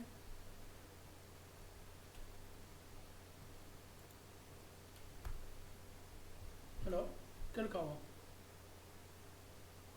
ഹലോ, ഞാനാണോ? ആഹാ, ഞാൻ സാറിനോട് നേരത്തെ ചോദിച്ചിട്ടുണ്ടായിരുന്നു, ഡെവോപ്സ് ആണോ റിയാക്ട് എടുക്കണോ? അപ്പോൾ ഞാൻ റിയാക്ട് നോക്കണമെന്നുണ്ടായിരുന്നു. അതെ അതെ. ആ ഓ, കുഴപ്പമില്ല. നേരത്തെ ചോദിച്ച കാര്യമല്ല, നമ്മൾ പറഞ്ഞല്ലോ. അതെ അതെ, അതിന്റെ ബാക്കിയായിട്ട് ചോദിച്ചതാണ്. അതെ അതെ അതെ. അതെ, ഓക്കെ. പിന്നെ വേറെ എന്തെങ്കിലും? ഈ ഫ്ലട്ടറിനാണോ ഓപ്പർച്യൂണിറ്റി കൂടുതൽ, ഇനി ഫ്ലട്ടർ മാറിയിട്ട് കോട്ട്ലിനിലേക്ക് മാറുന്നതാണോ നല്ലത്? അതിനെ അത് പറ്റിയിട്ട് എന്തായാലും അത് പല ആൾക്കാരും ഞാൻ പലപ്പോഴും പറഞ്ഞൊരു കാര്യമാണ്. ഒരു സ്റ്റാർട്ടപ്പ് കമ്പനീസ് കൂടുതൽ പ്രിഫർ ചെയ്യുന്നത് ഫ്ലട്ടറാണ്. അതിൻ്റെ റീസൺ എന്താണെന്ന് വെച്ച് കഴിഞ്ഞാൽ, നമുക്കൊരു iOS ഡെവലപ്പർ, ഒരു ആൻഡ്രോയിഡ് ഡെവലപ്പർ, 2 ഡെവലപ്പറെ വെക്കാമെന്ന് പറഞ്ഞു കഴിഞ്ഞാൽ ഒരു സ്റ്റാർട്ടപ്പ്, ഒരു തുടക്ക കമ്പനിക്ക് ഫിനാൻഷ്യലി കുറച്ച് ഇഷ്യൂസ് ഉണ്ടാവും. അല്ലെങ്കിൽ ഇപ്പോൾ സർവീസ് ആയിക്കോട്ടെ, തുടക്കമുള്ള ഒരു കമ്പനിക്ക്, അല്ലെങ്കിൽ നമ്മുടെ കമ്പനീസ്, നമ്മുടെ ഇന്ത്യയിലുള്ള ഓൾമോസ്റ്റ് കമ്പനീസൊന്നും വലിയ ഇൻവെസ്റ്റ്മെൻറ്റുള്ള കമ്പനീസൊന്നും ആയിരിക്കില്ല. ഒരു ഏകദേശം ഒരു ലെവലിലുള്ള കമ്പനീസ് ആയിരിക്കും. അപ്പോൾ അവർ എന്താ വെച്ചാൽ ഒരു മൾട്ടിപ്പിൾ ആളുകളെ ഇൻക്ലൂഡ് ചെയ്തൊരു പ്രോജക്റ്റിൽ വർക്ക് ചെയ്യിപ്പിക്കുക എന്ന് പറഞ്ഞു കഴിഞ്ഞാൽ അവർക്ക് അത്ര കൂടി എക്സ്പെൻസ് കൂടുതലാണ്. ഒരു iOS ഡെവലപ്പർക്ക് ഏകദേശം ഒരു 36K per month, 30K per month കൊടുക്കേണ്ടതെന്ന് വിചാരിക്കുക. അതേപോലെ തന്നെ ആൻഡ്രോയിഡ് ഡെവലപ്പർക്കും 30K പെർ മന്ത്, 30,000 രൂപ ശമ്പളം കൊടുക്കേണ്ടതെന്ന് വിചാരിക്കുക. അപ്പോൾ ടോട്ടലി ഒരു കമ്പനിക്ക് എക്സ്പെൻസ് എന്ന് പറഞ്ഞു കഴിഞ്ഞാൽ ഒരു മാസം ഒരു 2 ഡെവലപ്പർക്ക് ഒരു 60,000, 60,000 രൂപയാണ് എക്സ്പെൻസ് വരുന്നത്. മറിച്ച് ആ കമ്പനിക്ക് എന്ത് ചെയ്താൽ മതി, ഒരു ഫ്ലട്ടർ ഡെവലപ്പറെ ഹയർ ചെയ്യുകയാണെങ്കിൽ ആൻഡ്രോയിഡിന് സ്പെഷ്യലി ഹയർ ചെയ്യേണ്ട ആവശ്യമില്ല. കോട്ട്ലിന്, ആൻഡ്രോയിഡിന് കോട്ട്ലിൻ, അല്ലെങ്കിൽ iOSന് സ്വിഫ്റ്റ് ഹാൻഡ് ഡെവലപ്പറെ ഹയർ ചെയ്യേണ്ട ആവശ്യമില്ല. അത് iOS ഈ 2ന് ഹയർ ചെയ്യേണ്ട ആവശ്യമില്ല. പകരം 2നും ഒരു സിംഗിൾ കോഡ് ബേസ് ആയിട്ട് നമുക്ക് ഫ്ലട്ടറായിട്ട് ഡെവലപ്പ് ചെയ്യാം. ആ സ്ഥാനത്ത് ഈ വരുന്ന ആൾക്ക് ഇച്ചിരി കൂടി ബെറ്റർ സാലറി, ഇപ്പോൾ 30K എന്ന് പറയുന്നതിന് പകരം അദ്ദേഹത്തിന് ഒരു 50K അല്ലെങ്കിൽ 40K കൊടുക്കുന്ന ലെവലിൽ സാലറി കൊടുത്താലും കമ്പനിക്ക് അവിടെ പ്രോഫിറ്റ് വരുന്നത് 15K അവിടെ എങ്ങനെയായാലും, അല്ലെങ്കിൽ 10K ഏറ്റവും കുറഞ്ഞത് കമ്പനിക്ക് അവിടെ സേവ് ചെയ്യാൻ പറ്റും. 2 ആൾക്കാർക്കുള്ള എഫേർട്ട് വേണ്ട, കുറച്ചും കൂടി പൈസ കുറയുകയും ചെയ്യും. ഏകദേശം approximately equal to the native. അതായത് ഈ നേറ്റീവിനോട് ഏറ്റവും കുറച്ചും കൂടി ബെറ്റർ, റിയാക്ട് നേറ്റീവ് പോലെയല്ല, അല്ലെങ്കിൽ നമ്മുടെ സാമറി പോലെ നല്ല ഫ്ലട്ടറിൻ്റെ പെർഫോമൻസ്, കുറച്ചും കൂടി നല്ല പെർഫോമൻസ് അവർ അതിനൊക്കെ സംബന്ധിച്ച്. പിന്നെ കുറച്ചും കൂടി ബെറ്റർ കമ്മ്യൂണിറ്റി സപ്പോർട്ട് ഉണ്ട്, കുറേ ടെക്നിക്കൽ സപ്പോർട്ട് ഉണ്ട്. ഹാർഡ്വെയർ ഡിപ്പെൻഡബിൾ ആയിട്ട് കുറേ കോഡ് ചെയ്യാൻ പറ്റും. നേറ്റീവിൽ ചെയ്യാൻ പറ്റുന്ന അത്ര പറ്റില്ലെങ്കിലും മറ്റുള്ള സാമറിന് അല്ലെങ്കിൽ റിയാക്ട് നേറ്റീവ് ഒക്കെ ചെയ്യുന്നതിനേക്കാൾ ബെറ്റർ ആയിട്ട് കുറച്ചും കൂടി ഹാർഡ്വെയർ ലെവലിൽ കോഡ് ചെയ്യാനും കൂടി നമുക്ക് എന്ത് ചെയ്യാൻ പറ്റും, ഈ ഫ്ലട്ടറിൽ ചെയ്യാൻ പറ്റും. പെർഫോമൻസിൻ്റെ കാര്യത്തിലാണെങ്കിൽ അങ്ങനെ തന്നെ. അപ്പോൾ എല്ലാവരും സപ്പോർട്ട് ചെയ്യുന്നതിൻ്റെ റീസണ് നമ്മൾ ഇതിലേക്കായിരിക്കും എടുക്കുക, ഫ്ലട്ടറിലേക്കായിരിക്കും. അപ്പോൾ പിന്നെ സ്വാഭാവികമായിട്ട് അതിൻ്റെ ഓപ്പർച്യൂണിറ്റി നമുക്ക് തിങ്ക് ചെയ്യാനുള്ളതേ ഉള്ളൂ. നേറ്റീവ് കൂടുതൽ വെൽ ആർക്കിടെക്ചേർഡ്, അല്ലെങ്കിൽ ഏറ്റവും കൂടുതൽ ഡീപ്പ് ലെവലിലേക്ക് കോഡ് ചെയ്യുന്ന, ഹാർഡ്വെയർ ലെവലിലേക്ക് മാത്രം, അല്ലെങ്കിൽ അത്ര പെർഫോമൻസ് വേണം, അല്ലെങ്കിൽ പഴയ പ്രോജക്റ്റ് മെയിൻറ്റെയിൻ ചെയ്ത് പോകുന്ന കമ്പനീസൊക്കെയാണ് കൂടുതൽ കോട്ട്ലിനിൽ ചെയ്തുകൊണ്ടിരിക്കുന്നത്. അതാണ് അതിൻ്റെ ഒരു റീസൺ. ക്ലിയർ അല്ലേ? വേറൊരു സംഭവം ഉണ്ട് റിയാസേ. പറഞ്ഞു. ഇപ്പൊ അധിക കമ്പനികൾ നോക്കുമ്പോൾ അവര് നേറ്റീവും ഫ്ലട്ടറും അറിയുന്നവരെയാണ് അവർ കൂടുതൽ എടുക്കുന്നത്. കാരണം ഡെവലപ്പ് ചെയ്യുന്നത് ഫ്ലട്ടറിലായിരിക്കും, പക്ഷെ നേറ്റീവിന്റെ നോളജ് എന്ത് ചെയ്യും, ഭയങ്കര ഉപകാരപ്പെടും. കാരണം നമുക്കിപ്പോ മെത്തേഡ് ആണെങ്കിൽ നമ്മളൊരു ഒരു കാര്യമുണ്ട്. ഈ കാര്യം ബ്രോ പറഞ്ഞത്, ഇഷാഖ് ബ്രോ പറഞ്ഞത് വളരെ കറക്റ്റാണ്. അതിന് പ്രത്യേകത ഫ്ലട്ടറിൽ എക്സ്പേർട്ട് ആയിരിക്കണം, ഫെമിലിയറിറ്റി വിത്ത് നേറ്റീവ് കോഡിങ്, ഫെമിലിയർ ആയിരിക്കണം, അത് അറിഞ്ഞിരിക്കണം നേറ്റീവിൽ ഇങ്ങനെയൊക്കെ കാര്യങ്ങളുണ്ട് എന്നുള്ളത്, അത്ര അവർ ആവശ്യപ്പെടുന്നുള്ളൂ. ഇൻ കേസ് എന്തെങ്കിലും ഇഷ്യൂസ് വന്നിട്ടുണ്ടെങ്കിൽ നേറ്റീവിൽ കോഡ് ചെയ്ത് ആ പ്രോബ്ലം സോൾവ് ചെയ്യാൻ പറ്റണം എന്നുള്ളൊരു കാര്യമാണ് അവർ ഉദ്ദേശിക്കുന്നത്. അതാണ് അതിൻ്റെ റീസൺ. അതെ, പിന്നെ നേറ്റീവില് നമുക്ക് UI ഉണ്ടാക്കാൻ വേണ്ടിയിട്ട് നേറ്റീവിന്റെ ആവശ്യമില്ല ശരിക്കും, കാരണം അത് ഫ്ലട്ടർ നന്നായി ചെയ്യുന്നുണ്ട് നമ്മൾ കാര്യമായിട്ട്. പിന്നെ മാക്സിമം അത് സംഭവം എന്താ വെച്ചാൽ ഹാർഡ്വെയർ ബേസ് ആയിട്ടുള്ള കമ്പോണൻസ് ഒക്കെ ചെയ്യുമ്പോൾ നമുക്ക് മറ്റേ ബ്രിഡ്ജും കാര്യങ്ങളൊക്കെ ഉണ്ടാക്കാനൊക്കെ ആയിട്ട് നമ്മൾ യൂഷ്വലി നമുക്ക് നേറ്റീവ് അറിഞ്ഞിട്ടുണ്ടെങ്കിലേ കാര്യമുള്ളൂ അങ്ങനത്തെ ആപ്ലിക്കേഷൻസ് ഒക്കെ വരുന്ന സമയത്ത്. അത് മാത്രമല്ല, ഇപ്പൊ മോസ്റ്റ്ലി ഏകദേശം 95% ഓൾറെഡി ഇംപ്ലിമെന്റഡ് ആണ്. ഹാർഡ്വെയർ ആക്സസ്, പ്രധാനപ്പെട്ട സെൻസറും ക്യാമറയും പിന്നെ എല്ലാ സെൻസറും ഓൾറെഡി അവൈലബിൾ. ഇനി ഇൻ കേസ് ഒരു എക്സ്ട്രാ പുതിയൊരു സെൻസർ ഫ്യൂച്ചറിൽ വരികയാണെങ്കിൽ നമുക്ക് ഫ്ലട്ടറിൽ തന്നെ അത് ഹാൻഡിൽ ചെയ്യാം. മെത്തേഡ്സ് ഹാൻഡിൽ വെച്ച് നമുക്ക് ഡയറക്റ്റ് സിസ്റ്റം API ഒക്കെ കോൾ ചെയ്യാം, അത് പറ്റും. പക്ഷെ അങ്ങനെ കോൾ ചെയ്യണമെന്നുണ്ടെങ്കിൽ ഓന് നെറ്റീവ് എങ്ങനെയാണ് ഹാർഡ്വെയർ ലെവൽ ആക്സസ് ചെയ്യുന്നുള്ള ഒരു നോളജ് ഓന് ഉണ്ടാവും. ആ ഒരു നോളജിന് വേണ്ടി കൂടുതലായിട്ടും നേറ്റീവ് വെച്ച് നോളജ് ഉള്ള ആളെ അല്ല, നേറ്റീവ് വെച്ച് കോഡ് ചെയ്ത് ഒരു കോഡ് ബേസ് ഡെവലപ്പ് ചെയ്യുന്ന വെച്ചാൽ ഭയങ്കര ടൈം കൺസ്യൂമിംഗ് ആണ് ഫ്ലട്ടർ വെച്ച് കമ്പയർ ചെയ്ത്. അതെ തീർച്ചയായിട്ടും. പിന്നെ വേറെ IoT ഡിവൈസസ് ഒക്കെ ഉണ്ടല്ലോ, ഐ മീൻ ആൻഡ്രോയിഡ് കണക്ട് ചെയ്യുന്ന പെരിഫറൽസ്. അല്ല, ആ രീതിയല്ല, ആൻഡ്രോയിഡിലേക്ക് കണക്ട് ചെയ്യുന്ന പെരിഫറൽസ് ഉണ്ടാവും. നമ്മള് ഒരു വർക്ക് ചെയ്യുന്ന ഒരു കമ്പനി നമുക്ക് ആൻഡ്രോയിഡ് ഐഡിയ പറയാൻ പറ്റില്ല.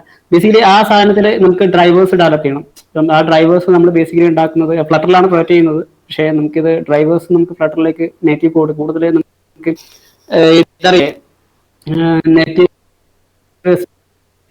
അതൊക്കെ നമുക്ക് എന്താ നേറ്റീവ് കോഡ് അറിഞ്ഞാലേ നമുക്ക് ഈ ഫ്ലട്ടറുമായിട്ട് ഇത് കണക്ട് ചെയ്യാൻ വേണ്ടി ആ രീതിയിലൊക്കെ വരുന്ന സമയത്താണ് ബേസിക്കലി ഞാൻ കണ്ടിട്ടുള്ളത്. ഞാൻ നോക്കിയിട്ട് ഇപ്പോൾ പെരിഫറൽസിന്റെ നമ്മൾ എക്സ്ട്രാ ഇപ്പോൾ USB കേബിൾ വെച്ചിട്ട് നമ്മള് പെൻ ഡ്രൈവ് കണക്ട് ചെയ്യുന്നല്ലേ വേറെ അങ്ങനത്തെ നമ്മള് കസ്റ്റം ഹാർഡ്വെയർസ് ഉണ്ടാവും. മനസ്സിലായി. അല്ലല്ല, ഞാൻ പറയുന്ന വെച്ചാല് അങ്ങനെയുള്ള കാര്യങ്ങൾക്ക് ഓൾറെഡി പാക്കേജ് ഉണ്ട് എന്ന് പറഞ്ഞാണ്. പറ്റില്ലെന്നല്ല, ഓൾറെഡി അങ്ങനെ പാക്കേജുകൾ ഉണ്ട്. അതുപോലെ അതായത് ഓൾറെഡി നമ്മൾ കോമൺ ആയിട്ട് യൂസ് ചെയ്യുന്ന ഹാർഡ്വെയർസ് ഒക്കെ ആണെങ്കിൽ കുഴപ്പമുണ്ടാവില്ല, അത് ഓൾറെഡി പാക്കേജസ് ഉണ്ടാവും. അതല്ലാത്ത കസ്റ്റം ഡെവലപ്പ് ചെയ്തിട്ടുള്ള പെരിഫറൽസ് ഉണ്ടാവും. ഞങ്ങളിപ്പോൾ യൂസ് ചെയ്യുന്നത് ഒരു റോബോട്ടിന്റെ ഒരു സംഭവമാണ്, പിന്നെ ഒരു AI റിലേറ്റ് ചെയ്തിട്ടുള്ള ആ സാധനത്തിന് ആക്ച്വലി ഡ്രൈവേഴ്സ് ഇല്ല. അപ്പം നമ്മൾ കസ്റ്റം ഡെവലപ്പ് ചെയ്യേണ്ട ആവശ്യമാണ്. അവരെ സി കോഡ് തന്നിട്ടുണ്ട്, നമ്മൾ സി കോഡ് NDK ബേസ് ചെയ്തിട്ട് നമ്മൾ ഇംപ്ലിമെന്റ് ചെയ്ത് അത് പിന്നെ ജാവയിലേക്ക് ചെയ്യിപ്പിച്ച് അത് ഫ്ലട്ടറിലായിട്ട് ബ്രിഡ്ജ് ചെയ്യിപ്പിക്കുക. ഡിവൈസ് മാനുഫാക്ചർ ചെയ്യുന്നവരെന്നെ സിയിലേക്കാണ് വന്നിട്ടുള്ളത്. അതായത് സിയിൽ ഇംപ്ലിമെന്റ് ചെയ്തിട്ടുള്ള കോഡാണ്, ഡ്രൈവേഴ്സ് ആണ്.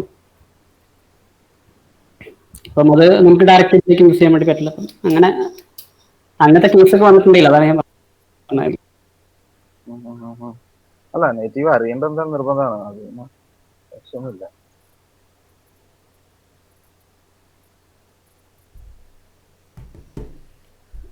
അപ്പോൾ അതാണ് ഇതൊരു കാര്യം കിടക്കുന്നത്. പിന്നെ ഒരു കാര്യം ഇഷാഖ് ബ്രോ, മറ്റാരും ചോദിക്കാത്ത എവിടെയും കിട്ടാത്തൊരു ഇൻഫർമേഷൻ ചോദിക്കാണ്. ഫ്ലട്ടറിൽ വർക്ക് ചെയ്യുന്നതല്ലേ ഇപ്പോൾ, ഫ്ലട്ടറിൽ ഈ റെസ്പോൺസീവ്നെസ് കീപ്പ് ചെയ്യാൻ മനസ്സിലായോ പല ഡിവൈസസിൽ ഡിസൈൻ ബ്രേക്ക് വരാൻ സാധ്യതയുണ്ട്. അതിനെന്താ ടെക്നോളജി ഉപയോഗിക്കാറ്, അല്ലെങ്കിൽ ഇത് മെത്തഡോളജി ഉപയോഗിക്കാറ്? അത് ഞാൻ പറയുന്ന ഏറ്റവും നല്ല പരിപാടി എന്ന് വെച്ചാല് സ്ക്രീൻ യൂട്ടിൽസ് എന്നൊരു പാക്കേജ്, അത് ഉപയോഗിക്കുക, വേറെ ഒന്നും ചിന്തിക്കണ്ട. അല്ലെങ്കിൽ നമ്മൾ ഈ എല്ലാ സ്ഥലത്തും പോയിട്ട് മീഡിയ കോറി വെച്ച് ഹൈറ്റും എടുത്ത് കൺസ്റ്റൻസ് വെച്ച് മാറ്റി തലവേനയോ അതിനെക്കാട്ടി ഏറ്റവും എളുപ്പമുള്ള മാർഗം സ്ക്രീൻ യൂട്ടിൽസ് എന്ന് പറഞ്ഞൊരു പാക്കേജ് ഉണ്ട്, അത് ഉപയോഗിക്കുക. നമ്മുടെ ഡിസൈൻ സൈസ് ഫ്ലട്ടർ സ്ക്രീൻ യൂട്ടിൽ, അതിൽ ബേസ് ഡിസൈൻ നമ്മുടെ കയ്യിൽ ഏതാണ് ഫിഗ്മ ഉള്ളത് അതിലെ ഒരു ഡിസൈൻ ഉണ്ടാവില്ലേ, അതിലൊരു സ്ക്രീൻ സൈസ് നമ്മൾ ബേസ് ഡിസൈൻ ആയിട്ട് കൊടുക്കുക. ഇപ്പൊ ഒരു 640x360 ആണെങ്കിൽ അത് നമ്മൾ ഓൾറെഡി കൺഫിഗർ ചെയ്ത് വെച്ച് കഴിഞ്ഞാൽ പിന്നെ നമ്മൾ അതിൻ്റെ ഉള്ളിൽ പോയിട്ട് ഒരു കണ്ടെയ്നറിന്റെ സൈസ് ഇപ്പോ 320 ഹൈറ്റ് കൊടുത്തു കഴിഞ്ഞാൽ നമ്മൾ ഇതിന്റെ റേഷ്യോ വെച്ചിട്ട് ആ സാധനം കാൽക്കുലേറ്റ് കറക്റ്റായിട്ട് റെൻഡർ ചെയ്തോളൂ. കറക്റ്റ് അതിന്റെ പെർസെന്റേജ് ഓട്ടോമാറ്റിക്കലി നമ്മളെ ഡിസൈൻ സൈസും ഇതും തമ്മിൽ കമ്പയർ ചെയ്തിട്ട് അപ്പൊ ഒരു പെർസെന്റേജ് ഉണ്ടാവല്ലോ. ഇപ്പൊ ടോട്ടൽ സ്ക്രീൻ സൈസ് ഇപ്പോ ഈ സ്ക്രീനിൻ്റെ സൈസ് കൊടുക്കണം ഡിസൈൻ സൈസ് എന്ന് പറഞ്ഞാൽ സൈസിൻ്റെ ഉള്ളിലേക്ക് ഒരു കൺസ്ട്രക്ടറിൻ്റെ ഉള്ളിലേക്ക് 360 690 പറഞ്ഞോട് നമ്പർ പാസ് ചെയ്യുക. അതിന് പകരം അതിപ്പോ അതിന് പകരം നമ്മൾ media query height media query വിടുത്ത് കൊടുത്താൽ അത് ഓട്ടോമാറ്റിക് ആ സൈസ് എടുക്കുമല്ലോ സ്ക്രീനിൻ്റെ. അല്ലല്ല, അന്നേരം അന്നേരം നമ്മള് ഡിസൈൻ സൈസ് ആയിട്ട് മാച്ച് ചെയ്യില്ലല്ലോ. കാരണം ഡിസൈൻ സൈസ് നമ്മളിപ്പോ കോൺസ്റ്റന്റ് ആയിരിക്കും. കാരണം നമ്മളെ കയ്യിലുള്ള ഒരു ഡിസൈൻ, ഇപ്പൊ ഉദാഹരണത്തിന് ഐഫോൺ എക്സ് ആണ് വിചാരിച്ചോ, ഐഫോൺ എക്സ് ആണ് സൈസ് ഒരു എക്സാമ്പിൾ എന്ന് പറഞ്ഞിട്ട് 500 അല്ലെങ്കിൽ 600 400 എന്ന് വിചാരിച്ചോ. എന്റെ ഹൈറ്റ് എടുത്ത് 400. അപ്പൊ എന്റെ കയ്യിൽ ഡിസൈൻ ഉള്ളത് ഈ സ്ക്രീനിന് വേണ്ടിയിട്ട് ഡിസൈൻ ഉള്ളത് വിചാരിച്ചു 600x400 ഡിസൈൻ ആണ് എന്റെ കയ്യിൽ. അപ്പൊ ആ ഒരു ഡിസൈൻ സൈസ് ആണ് ഞാൻ മനസ്സിൽ വെച്ചത്. അത് വെച്ചിട്ടാണ് ഞാൻ ഡെവലപ്പ് ചെയ്യുന്നത്. അപ്പൊ ഞാൻ എന്നിട്ട് ആ ഡിസൈൻ സൈസ് അതിൽ കുറഞ്ഞ ഡിസൈൻ വന്നാലും ഒക്കെ ഓട്ടോമാറ്റിക് സ്ക്രീൻ യൂട്ടിൽ ക്ലാസ് മാനേജ് ചെയ്യും. അതായത് നീ 600x400 എന്ന് പറഞ്ഞ സ്ക്രീനിൽ നീ ആ ഒരു ഡിവൈസിൽ നീ എങ്ങനെയാണോ ചെയ്യുന്നത് അതേപോലെ തന്നെ അടുത്ത ഡിവൈസിൽ ഇപ്പൊ നീ 600x400 അതിനുശേഷം നീ 1200x800 ആയി കഴിഞ്ഞാലും ഈ സ്ക്രീൻ യൂട്ടിൽ നേരെ എന്ത് ചെയ്യും, ഡബിൾ ചെയ്യും എല്ലാ സാധനവും. അതിന്റെ റേഷ്യോ വെച്ച് ഡബിൾ ആയില്ലേ, 600 ആയിട്ട് 200 ആയി. അപ്പൊ നീ കൊടുത്ത എല്ലാം അതിന്റെ റേഷ്യോ അനുസരിച്ച് സാധനം ഓട്ടോമാറ്റിക് ആയിട്ട് അഡ്ജസ്റ്റ് ചെയ്യും. നമ്മൾ അതിൽ ആ പാക്കേജിന്റെ പ്രത്യേകത. അതിപ്പം അത് എന്താ പറയാ, ഓൾമോസ്റ്റ് ഒരു 95% അതിന്റെ ഡെവലപ്മെന്റ് കംപ്ലീറ്റ്. അതിൽ എന്തോ 5% വിൻഡോസിലോ മറ്റോ എന്തോ അത് പ്രശ്നം എന്നല്ല, വിൻഡോസിൽ എന്തോ ഒരു കോമ്പാറ്റബിൾ ഇഷ്യൂ അങ്ങനെ എന്തോ ഉണ്ട്, ചെറിയ എന്തോ ഒരു ഇഷ്യൂ ഉള്ളൂ. അതിപ്പോ ഓൾറെഡി സോൾവ് ആവും, അത് ആക്റ്റീവ് ഡെവലപ്മെന്റിലാണ്. ആ പാക്കേജ് ഉപയോഗിക്കുന്നതായിരിക്കും ഏറ്റവും നല്ലത്. നിങ്ങൾക്ക് മീഡിയ കോറിയിൽ വെച്ച് ചെയ്യണമെന്നുണ്ടെങ്കിൽ പിന്നെ അങ്ങനെ ചെയ്യാം. അത് നല്ലൊരു ആശയം കേട്ടോ. കാരണം പല ആൾക്കാർക്ക് ഞാൻ ചോദിക്കാൻ കാരണം പല ഡെവലപ്പേഴ്സിനും ഈ ഒരു സംഭവം അറിയില്ല. ഡിസൈന് പൊട്ടിയിട്ട് പിന്നെ അവർ മീഡിയ കോറി വെച്ച് അവർ ലോജിക് വെച്ച് ചെയ്യുന്നതാണ്. ഇത് കുറച്ചും കൂടി ഈസി ആയിട്ട് ചെയ്യാൻ പറ്റുന്നത് അതല്ല ഏറ്റവും നല്ലത്. നമ്മുടെ ടൈം ലാഭിക്കാലോ അവിടെ. അതെ, ഈ ടെക്സ്റ്റ് ഓവർഫ്ലോ കാര്യങ്ങളൊക്കെ റെഡി ആവും. അതെ അതെ. പിന്നെ വേറെ ഒരു കാര്യം കൂടി ചോദിക്കട്ടെ. നമ്മൾ ഇതിപ്പോൾ ഒരു ഫ്ലട്ടർ, ഞാനൊരു കാര്യം ചോദിക്കാം. ഒരു ഈ കൊമേഴ്ഷ്യൽ ആപ്ലിക്കേഷൻ ചെയ്യാന്ന് വിചാരിക്കാം. നീ എന്തൊക്കെയാണ് ആ ഒരു കാര്യത്തിൽ ശ്രദ്ധിക്കല് ഒരു ഫ്ലട്ടർ ആപ്പ് ഉണ്ടാക്കുമ്പോൾ? ബേസ് മുതൽ പറഞ്ഞു എന്തൊക്കെയാണ് ശ്രദ്ധിക്കാറുള്ളത്? ഫസ്റ്റ് ഒരു ഇ കോമേഴ്സ് ആപ്പ് ഉണ്ടാക്കണമെങ്കിൽ നമ്മൾ ആദ്യത്തെ നമ്മൾ സോളിഡ് എറർ ഹാൻഡ്ലിങ് നമ്മൾ ഫസ്റ്റ് ഏറ്റവും ബേസിക് ആയിട്ടുള്ള കാര്യം. സോളിഡ് എറർ ഹാൻഡ്ലിങ് ഗ്രേസ്ഫുൾ ആയിട്ട് ഏത് തരത്തിൽ നമ്മളെ ആപ്പിൽ എക്സംഷൻസ് വന്നാലും കൂടുതലായിട്ട് നെറ്റ്വർക്കിന്റെ റിക്വസ്റ്റിലാണ് നമ്മൾ കൂടുതൽ ഇ കൊമേഴ്സിൽ നമ്മൾ ചെയ്യുക. കൂടുതൽ റിമോട്ട് സെർവറുമായിട്ട് കമ്മ്യൂണിക്കേഷൻ ആണ് കൂടുതൽ ഉണ്ടാകുക. അപ്പൊ നമ്മൾ ഏറ്റവും ഫസ്റ്റ് കൺസിഡർ ചെയ്യേണ്ട കാര്യം ഗ്രേസ്ഫുൾ എറർ ഹാൻഡ്ലിങ്. ഏത് തരത്തിലുള്ള എക്സെപ്ഷൻ നമ്മൾ റിമോട്ട് സർവീസിൽ വന്നാൽ നമ്മൾ ഹാൻഡിൽ ചെയ്യാൻ പറ്റും. ഒന്നാമത്തത് അതിനുവേണ്ടി നമ്മൾ ഫസ്റ്റ് സെറ്റപ്പ് ചെയ്യും, നെറ്റ്വർക്കിന്റെ കാര്യങ്ങൾ സെറ്റപ്പ് ചെയ്യും, ഇന്റർസെപ്റ്റേഴ്സ് ആഡ് ചെയ്യുക, പിന്നെ നമ്മളെ ടോക്കൺസിന്റെ കാര്യങ്ങൾ അതൊക്കെ ഫസ്റ്റ് സെറ്റപ്പ് ചെയ്യുക. ഞാൻ ഫോളോ ചെയ്യുന്ന മെത്തേഡാണ് പറയുന്നത്. അപ്പോൾ അങ്ങനെ മൊത്തത്തിൽ സെറ്റപ്പ് ചെയ്ത് കഴിഞ്ഞു കഴിഞ്ഞാൽ നമ്മൾ ഓൾറെഡി എന്താ പറയാ ഒരു ബേസ് സെറ്റ് ആയി വിചാരിക്കുക. അതിനുശേഷം പിന്നെ നമ്മൾ ഡെവലപ്മെന്റ് സ്റ്റാർട്ട് ചെയ്യും, ഡിസൈൻ സ്റ്റാർട്ട് ചെയ്യും. പിന്നെ ഡിസൈൻ സ്റ്റാർട്ട് ചെയ്യുന്നതിന് മുമ്പേ നമുക്ക് ഏതൊക്കെ ഡാറ്റ വേണമെന്നുള്ളത് ഓൾറെഡി ഒരു ഡമ്മി ഫയൽ നമ്മൾ ഡിഫൈൻ ചെയ്തു. ഇപ്പൊ ഏതെങ്കിലും ഇപ്പൊ ഉദാഹരണത്തിന് എനിക്ക് വേണ്ടതെന്ന് വെച്ചാൽ ഒരു പ്രൊഡക്റ്റിന്റെ ഡീറ്റെയിൽസ് വേണം. പ്രൊഡക്റ്റിന്റെ നെയിം ഉണ്ടാവും, അതിന്റെ ഒരു ഇമേജ് ഉണ്ടാവും, പിന്നെ അതിന്റെ പ്രൈസ് ഉണ്ടാവും, അതിന്റെ ഡിസ്കൗണ്ട് അതുണ്ടാവും, അതൊക്കെ ഉണ്ടാവും. അപ്പൊ ഞാൻ ഡിസൈൻ ഡെവലപ്പ് ചെയ്യുമ്പോൾ തന്നെ ഓൾറെഡി എന്റെ കയ്യിൽ പ്രൊഡക്റ്റ് മോഡൽ എന്ന് പറഞ്ഞ ക്ലാസ് ഞാൻ ഡമ്മി എഴുതി ഉണ്ടാക്കും. എന്നിട്ട് എന്ത് ചെയ്യും, അതിന്റെ ഒരുപാട് ഇൻസ്റ്റൻസ് ഉണ്ടാക്കി വെക്കും. എന്നിട്ട് എന്ത് ചെയ്യും, വെറുതെ ഡമ്മി ആയിട്ടുള്ള ഈ ഡാറ്റ വെച്ചിട്ടായിരിക്കും പിന്നെ ഞാൻ ഡിസൈൻ ചെയ്യാം. ഡിസൈൻ ചെയ്ത് കഴിഞ്ഞ് ഡിസൈൻ കംപ്ലീറ്റ് ആകുമ്പോൾ തന്നെ ഓൾറെഡി എന്റെ APIയും കംപ്ലീറ്റ് ആയിരിക്കും. കാരണം ഓൾറെഡി എന്റെ കയ്യിൽ ക്ലാസ് ഉണ്ട്. നെറ്റ്വർക്കിൽ നിന്ന് വരുന്ന ഡാറ്റ പാർസ് ചെയ്ത് അതിന് സെറ്റ് കൊടുത്താൽ മതി. ആ ഒരു ലെവലിലാണ് ഞാൻ ഡെവലപ്പ് ചെയ്ത് വരുന്നത്. പിന്നെ സ്റ്റേറ്റ് മാനേജ്മെന്റ് അതിന്റെ ഒന്നിച്ചു അതും കൂടി ഒന്ന് ഏതാണ് വേണ്ടതെന്ന് വെച്ചാൽ ഓൾറെഡി ഡിസൈഡ് ചെയ്ത് വെക്കും. എന്ത് ചെയ്യും, കണക്ട് നേരെ plug and play networking response നേരെ എടുത്ത് കാണിക്കും. പിന്നെ വേറെന്താ ചെയ്യാറുള്ളത്? അടുത്തെന്തെങ്കിലും കാര്യം ഓരോ ആപ്പിലും അതിനനുസരിച്ച് യൂസ് കേസ് ചെയ്യുന്നതനുസരിച്ച് മാറി മാറി വരും. പിന്നെ ആർക്കിടെക്ചർ ഏതാ കൂടുതൽ ഫോളോ ചെയ്യാറുള്ളത്? MVC ആണോ MVVM ആണോ? ആർക്കിടെക്ചർ നമുക്ക് ഏത് ആർക്കിടെക്ചറും ഫോളോ ചെയ്യാം. ഏറ്റവും കൂടുതൽ ഫോളോ ചെയ്യാൻ നല്ലത് എന്ന് വെച്ചാൽ നമ്മള് ക്ലീൻ ആർക്കിടെക്ചർ ആയിരിക്കും. കാരണം അതില് ഡീകപ്ലിംഗ് ആണ് നന്നായിട്ട്. ഐ കപ്ലിംഗ് വളരെ കുറവായിരിക്കും, ഡിപ്പെൻഡൻസി വളരെ കുറവായിരിക്കും. ടോപ്പ് ലെയറിൽ UI മാത്രമേ ഉണ്ടാവുള്ളൂ. നമ്മൾ UI എന്ത് മാറ്റങ്ങൾ നമ്മൾ വരുത്തി കഴിഞ്ഞാലും നമ്മൾ തൊട്ട് താഴെയുള്ള ലെയറിനെ ബാധിക്കില്ല. പിന്നെ നമ്മളെല്ലാം ഇൻഡിപെൻഡന്റ് ആയിട്ട് നമുക്ക് എല്ലാ സാധനങ്ങളും മാനേജ് ചെയ്ത് ചെയ്യണം. അതെ പിന്നെ അതന്നെ ഫോളോ ചെയ്യണമെന്നില്ല. സിസ്റ്റമാറ്റിക്കലി ചെയ്ത ഏത് ആർക്കിടെക്ചറും നമ്മൾ നന്നായി മെയിൻറ്റെയിൻ ചെയ്യാം. കുറച്ചും കൂടി ഇൻഡസ്ട്രി സ്റ്റാൻഡേർഡ് ആയിട്ട് ചെയ്യുന്നത് ആർക്കിടെക്ചർ ആയതുകൊണ്ട് നമ്മളവിടെ ഞാൻ പറയുന്നത് ഫോളോ ചെയ്യും. അതെ അതെ. ഓക്കെ, ഒരു കാര്യം ചോദിക്കട്ടെ ഇഷാഖ് ബ്രോ, ചെയ്യാൻ പറ്റുകയാണെങ്കിൽ ബെറ്റർ ആയിരുന്നു. നമുക്ക് ഞാനൊരു ആശയം കൊണ്ടുവന്നു കഴിഞ്ഞ ദിവസം. ഫ്ലട്ടറിൽ ഗിറ്റബ് അക്കൗണ്ട് ഞാൻ ക്രിയേറ്റ് ചെയ്തു.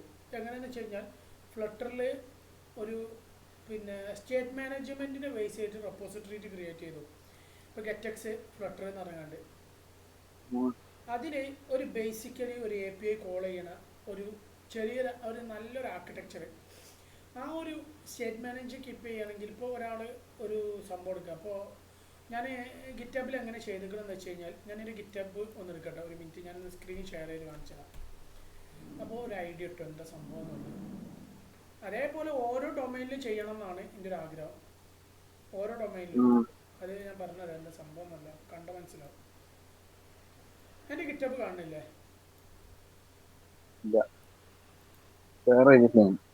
ഓക്കെ ഓക്കെ, കണ്ടോ?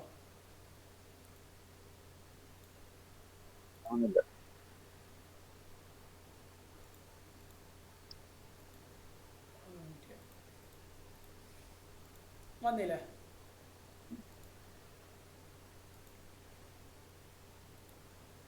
കാണില്ലേ?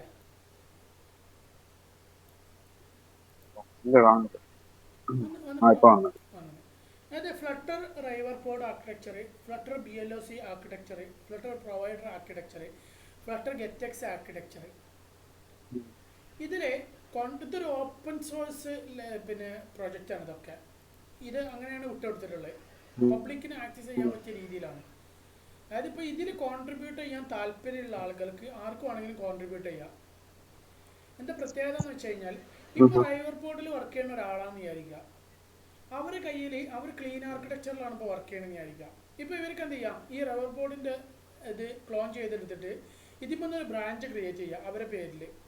എന്താണ് ആ പേര്, അതായത് ഫ്ലട്ടർ റൈവർ ബോർഡ് എന്ന് ഏതായാലും കൊടുക്കണ്ട, അവർ പേര് ഏത് ആർക്കിടെക്ചറാണ് കീപ്പ് ചെയ്യണേ. ഇന്നത് ക്ലീൻ ആർക്കിടെക്ചറാണ് കീപ്പ് ചെയ്യണമെങ്കിൽ, ഇപ്പോൾ ഇഷാക്ക് ആണെങ്കിൽ ഇഷാക്ക് ഹൈഫണ് ക്ലീൻ ആർക്കിടെക്ചർ ഹൈഫണ് ഏതാണ് പിന്നെ വേറെ എന്തെങ്കിലും സ്പെഷ്യലായിട്ട് ഉപയോഗിക്കുന്നുണ്ടെങ്കിൽ അത് എന്നുള്ള ബ്രാഞ്ച് ക്രിയേറ്റ് ചെയ്യുക. ഇതിമന്ന് ക്ലോൺ എടുത്തിട്ട് ഇതിൻ്റെ ബേസ് ചെയ്ത് വേറെ ബ്രാഞ്ച് ക്രിയേറ്റ് ചെയ്യുക. എന്നിട്ട് അത് ക്രിയേറ്റ് ചെയ്ത് അതിന് നല്ല ബെറ്റർ ആർക്കിടെക്ചർ, അതിപ്പോൾ ഒരു API കോളിങ് മാത്രം മതി, എല്ലാ UIയിലോ വലിയ ഇമ്പോർട്ടൻ്റ് ഒന്നുമില്ല. ചെയ്യാൻ പറ്റുകയാണെങ്കിൽ നല്ലത്, അല്ലെങ്കിൽ വേണ്ട. നമുക്ക് ഒരു ബെറ്റർ ആർക്കിടെക്ചർ കീപ്പ് ചെയ്യാൻ വേണ്ടിയിട്ട് ഇപ്പോൾ മോഡലും അതുപോലെ തന്നെ കൺട്രോളേഴ്സും ക്ലീൻ ആർക്കിടെക്ചറിൻ്റെ യൂസ് കേസസും ഒക്കെ ബെറ്ററായിട്ട് ഡിസൈൻ ചെയ്ത് ഒരു ആർക്കിടെക്ചർ കീപ്പ് ചെയ്യുന്ന രീതിയിൽ എന്ത് ചെയ്യുക, ഒരു കോഡ് ചെയ്യുക, ഒരു സെറ്റാക്കിയിട്ട് നേരെ ഇതിലേക്ക് തന്നെ പുഷ് ചെയ്യുക. ഇതിൽ കോൺട്രിബ്യൂട്ട് ചെയ്യാനുള്ള മെയിൽ അയച്ചു തരികയാണെങ്കിൽ മെയിൽ അയച്ച് അവർക്ക് എന്ത് ചെയ്യും, കോൺട്രിബ്യൂഷൻസ് കൊടുക്കും. അത് പെട്ടെന്ന് ചെയ്യണമെന്ന് പറഞ്ഞില്ല, സമയം ഉണ്ടാകുമ്പോൾ ചെയ്താൽ മതി. ചെയ്യുന്നത് പുഷ് ചെയ്തിടുക.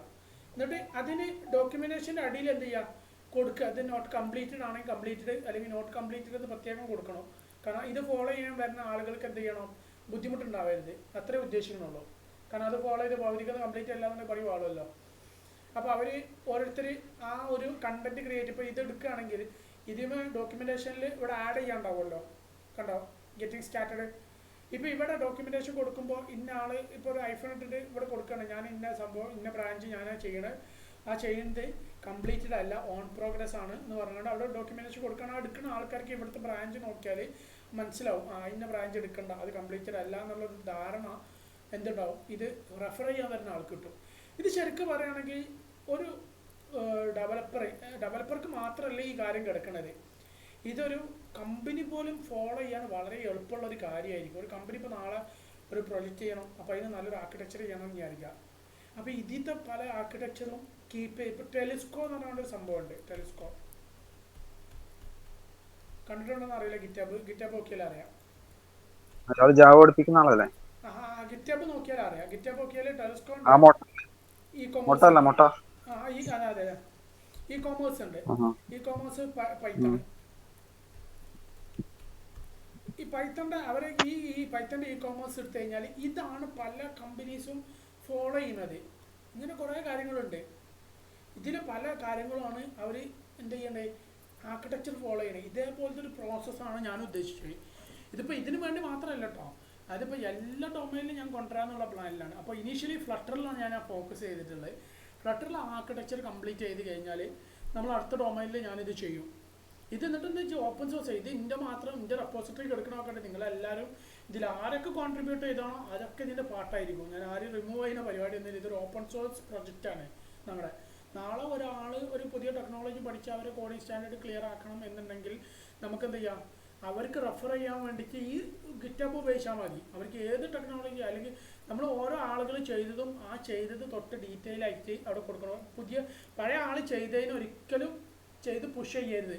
അതാണ് പ്രത്യേകം പറയുന്നത്. നമ്മൾ ചെയ്യണേ എന്ത് ചെയ്യുക, നമ്മളെ പോലെ കീപ്പ് ചെയ്യുക.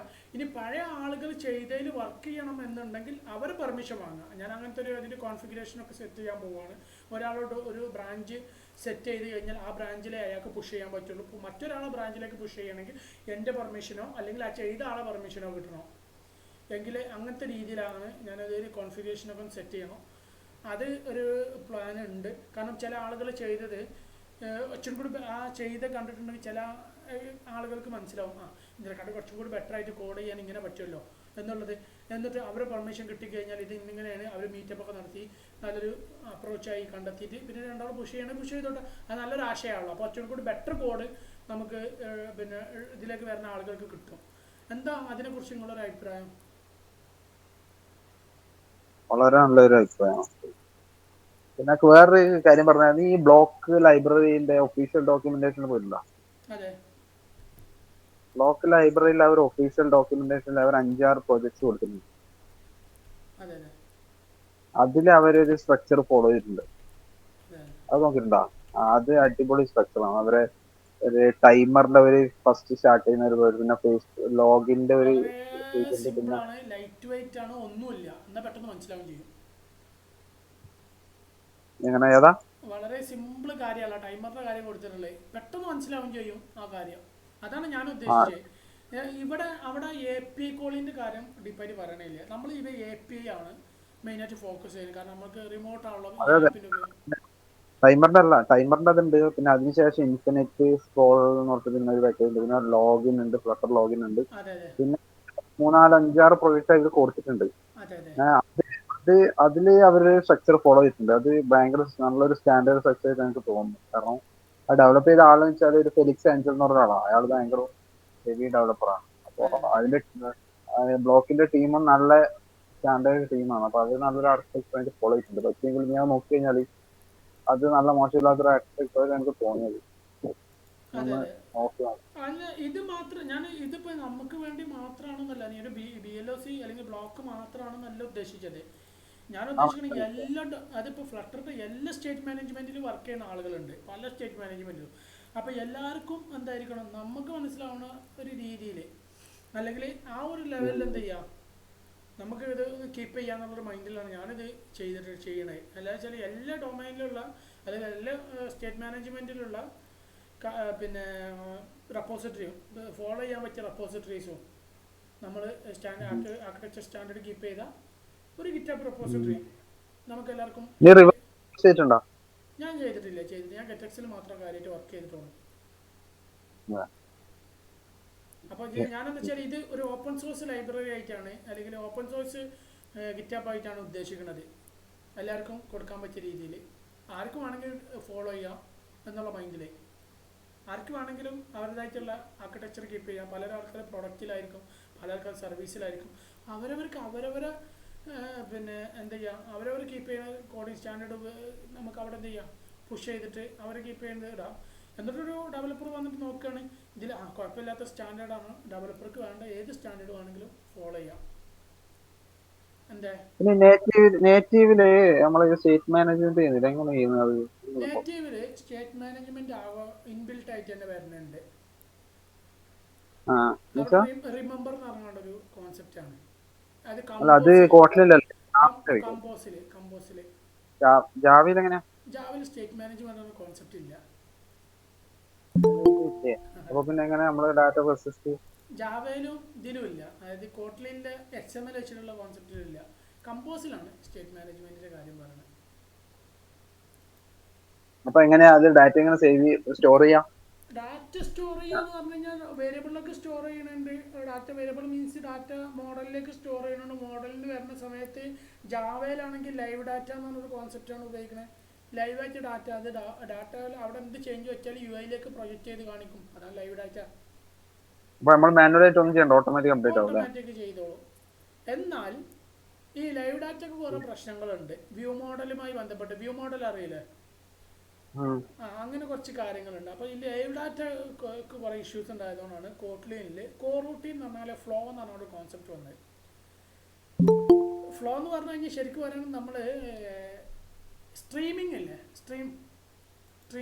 സ്ട്രീമിംഗ് അല്ല ഫ്ലോ, അതായത് ഫ്ലട്ടറിന്റെ സ്ട്രീം, അതേപോലത്തെ ഒരു കോൺസെപ്റ്റ്. അതാണ് ഫ്ലോ. അപ്പോൾ ലൈവ് ഡാറ്റ എന്ന് പറഞ്ഞു കഴിഞ്ഞാൽ അതിനെക്കാട്ടി ബെറ്റർ പെർഫോമൻസും ആണ്, ഇച്ചിരി ബെറ്റർ ആണ്, കുറേ ഇഷ്യൂസ് സോൾവ് ചെയ്യുന്നുണ്ട്. അത് കാരണം ജാവയിലെ സിമ്പിൾ ആൻഡ് പവർഫുൾ ജാവ എന്നല്ല പറയും. രണ്ടും കണക്ക് തന്നെ. അതൊക്കെ വെറുതെ പറയാം. രണ്ടും ജാവ സിമ്പിൾ ബട്ട് പവർഫുൾ എന്നല്ലേ? അതല്ല, ജാവയില് ആൻഡ്രോയിഡ് കോട്ട്ലിനും ആൻഡ്രോയിഡ് ജാവ ഏകദേശം സെയിമാണ്. വലിയ വ്യത്യാസമൊന്നുമില്ല. പെർഫോമൻസ് കുറച്ചും കൂടി ബെറ്റർ ജാവ ആയിരിക്കും. പക്ഷേ നമുക്ക് ആസ് പെർ ഡെവലപ്പറെ സംബന്ധിച്ചിടത്തോളം ഒരുപാട് കാര്യങ്ങൾ കുറച്ചുകൂടി ബെറ്റർ പെർഫോമൻസ് ചെയ്യാൻ വെച്ചാൽ കോട്ട്ലിനിലാണ്. അധികം ടൈം എടുക്കാതെ, എന്നാലും ജാവയുടെ പെർഫോമൻസ് കിട്ടുകയും ചെയ്യും. എനിക്ക് ചെയ്ത് നോക്കുമ്പോ ജാവയില് ചെയ്യുന്ന കുറച്ചും കൂടി ഇൻട്രസ്റ്റിംഗ് ആയിട്ട് തോന്നും. അത് ജാവ എന്ന് പറഞ്ഞു കഴിഞ്ഞാൽ പഠിച്ചെടുക്കാൻ കുറച്ചുകൂടി എളുപ്പമാണ്. കോട്ട്ലിൻ അറിയുന്ന ഒരാൾക്ക് കോട്ട്ലിൻ പഠിക്കുമ്പോൾ എന്താണെന്ന് വെച്ച് കഴിഞ്ഞാൽ കോട്ട്ലിന് പഠിക്കുന്ന ജാവ അറിയണം.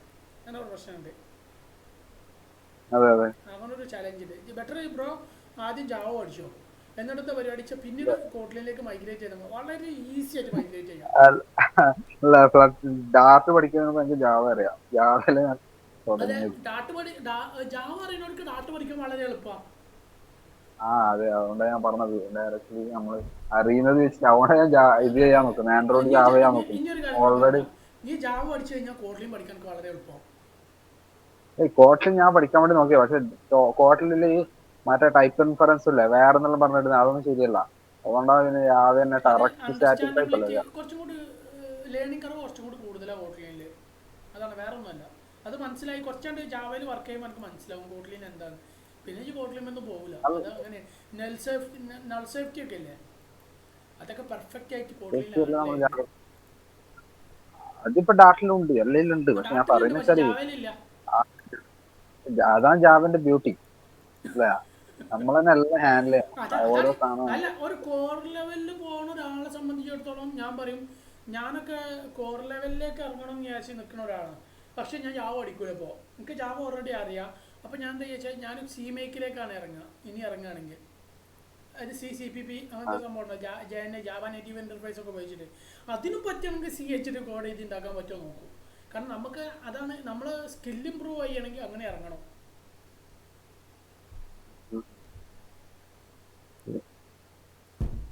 Okay bro. പിന്നെ ബാക്കിയുള്ളവർക്ക് ചോദിക്കാനുണ്ട്. കുറേ ആൾക്കാർ ലെഫ്റ്റ് അടിച്ച് പോയി തോന്നുന്നു നമ്മൾ കഥ ഇട്ടിട്ട്. ചോദിക്കാനുള്ളവർക്ക് ചോദിച്ചോളൂ കേട്ടോ. ഞാൻ റിയാക്ട് ഡെവലപ്പറായിട്ട് വർക്ക് ചെയ്യാണ്.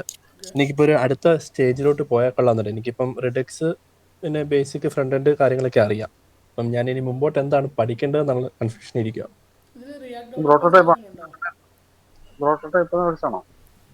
അല്ല, ഞാൻ അല്ലാതെ സെപ്പറേറ്റ് പഠിച്ചതായിരുന്നു.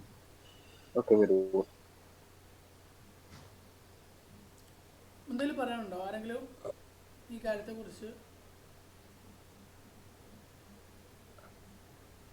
റിയാസേ, 2-3 നല്ല റിയാക്ട് നല്ല എക്സ്പേർട്ടായിട്ട് 2-3 ആൾക്കാരുണ്ട്. അവർ നമ്മൾ ഗ്രൂപ്പിലില്ല. ഞാൻ അടുത്ത ആഴ്ച വേണമെങ്കിൽ അവരെ ജോയിൻ ചെയ്തില്ല. ഓക്കെ, നല്ലൊരു ആശയമാണ് ഇത്. Thank you. എന്താ വെച്ചാൽ നമ്മള് നമ്മള് ചെറിയൊരു ഇത് നമ്മളൊരു ടീമാണ്, 3-4 ആൾക്കാരുണ്ട്. അപ്പൊ എക്സ്പെർട്ടായ ആൾക്കാരാ. അത് പറഞ്ഞപ്പോൾ ഓർമ്മ വന്ന് റിയാക്റ്റിൽ നെക്സ്റ്റ് സ്റ്റെപ്പിലേക്ക് എൻ്റെ ഒരു അറിവിലുള്ള കാര്യം ഒന്ന് പറഞ്ഞു കൊടുക്കട്ടെ. റിഡക്സ് സ്റ്റേറ്റ് മാനേജ്മെൻറ്റ് നന്നായിട്ട് അറിഞ്ഞിരിക്കണം കേട്ടോ. അതിൽ നന്നായിട്ട് ഫോക്കസ് ചെയ്യുക. കാരണം റിഡക്സ് നെക്സ്റ്റ് ജേഴ്സ് അറിയില്ലേ, റിയാക്റ്റിനേക്കാൾ കൂടുതൽ ഇപ്പോൾ നെക്സ്റ്റ് ജേഴ്സിലേക്കാണ് കമ്പനീസ് ഫോക്കസ് ചെയ്ത് തുടങ്ങുന്നത്. അപ്പോൾ നമ്മൾ റിഡക്സിൽ നന്നായിട്ടൊന്ന് പെർഫോമൻസ് കാഴ്ചവെച്ചതിന് ശേഷം അതിൽ നന്നായിട്ട് കുറച്ചൊക്കെ പ്രോജക്റ്റൊക്കെ ചെയ്തതിന് ശേഷം നെക്സ്റ്റിലേക്ക് പഠിച്ച് തുടങ്ങിക്കോ. ഇച്ചിരി ബെറ്റർ ആയിരിക്കും, അത് കുറച്ചുകൂടി ഓപ്പർച്യൂണിറ്റീസ് അതിലുണ്ട്. അല്ലേ? ഇനി നെക്സ്റ്റ് വീക്കിൽ എന്ത് ചെയ്യാം, നമ്മൾ ഡീപ്പായിട്ട് വാട്സപ്പിൽ മെസ്സേജ് അയച്ചോളൂ. നമുക്ക് അവർക്ക് കണക്ട് ചെയ്ത് തരാനുള്ള സെറ്റപ്പും കാര്യങ്ങളും. റിയാക്റ്റിൻ്റെ ഫ്രണ്ട്സുകൾ തന്നെ കുറേ ആളുകളുണ്ട്, അവർക്ക് തന്നെ കണക്ട് ചെയ്ത് തരാം. അവിടെ ഒരു കാര്യം ശ്രദ്ധിക്കുക, നിങ്ങൾ വോയിസ് ഇട്ട് അപ്പം തന്നെ റീപ്ലൈ ചെയ്ത് തരണമെന്നൊന്നും ഇല്ല. അതുകൊണ്ട് ഒന്ന് ക്ഷമിക്കുക. എന്താണെന്ന് വെച്ചാൽ ക്ഷമിച്ചിരിക്കുക. അവർക്ക് സമയം കിട്ടുമ്പോൾ അവരെന്തായാലും റീപ്ലൈ തരാതിരിക്കില്ല എനിക്ക് വേണ്ടിയിട്ട്. ഓക്കെ, ഞാൻ കോൺടാക്ട്സ് തരുമ്പോൾ അത് പരമാവധി അവർ ബിസിയുള്ള ആൾക്കാരായിരിക്കും. അപ്പോൾ അവരോട് ചോദിക്കുമ്പോൾ അവർ ചിലപ്പോൾ സ്പോട്ടിൽ റീപ്ലൈ തരില്ലെങ്കിലും അത് തരാതിരിക്കില്ല. പക്ഷേ അവർക്ക് ശല്യമാവരുത്, ഞാൻ കാരണം ബുദ്ധിമുട്ടുണ്ടാവുക അങ്ങനെ ചിന്തിക്കരുത്. എന്നാലും അവർ റീപ്ലൈ തരും കേട്ടോ. ഒന്ന് നോക്കണേ, കോൺടാക്ട് ഷെയർ ചെയ്ത് തരുന്നുണ്ട്, അവരെ കമ്മ്യൂണിക്കേറ്റ് ചെയ്തിട്ട്. പിന്നെ നെക്സ്റ്റ് വീക്കിൽ കുറച്ച് ആൾക്കാരെ ഇൻക്ലൂഡ് ചെയ്യാന്നുള്ളൊരു നോക്കാം. പിന്നെ അവരെന്തെങ്കിലും ഡോക്യുമെൻറ്റേഷൻ അയച്ചു തരികയാണെങ്കിൽ അത് ഞാൻ ഷെയർ ചെയ്ത് തരാം വാട്സപ്പിൽ. ക്ലിയർ അല്ലേ? ഇഷാഖ് ബ്രോ വേറെ എന്തോന്ന് പറഞ്ഞല്ലോ?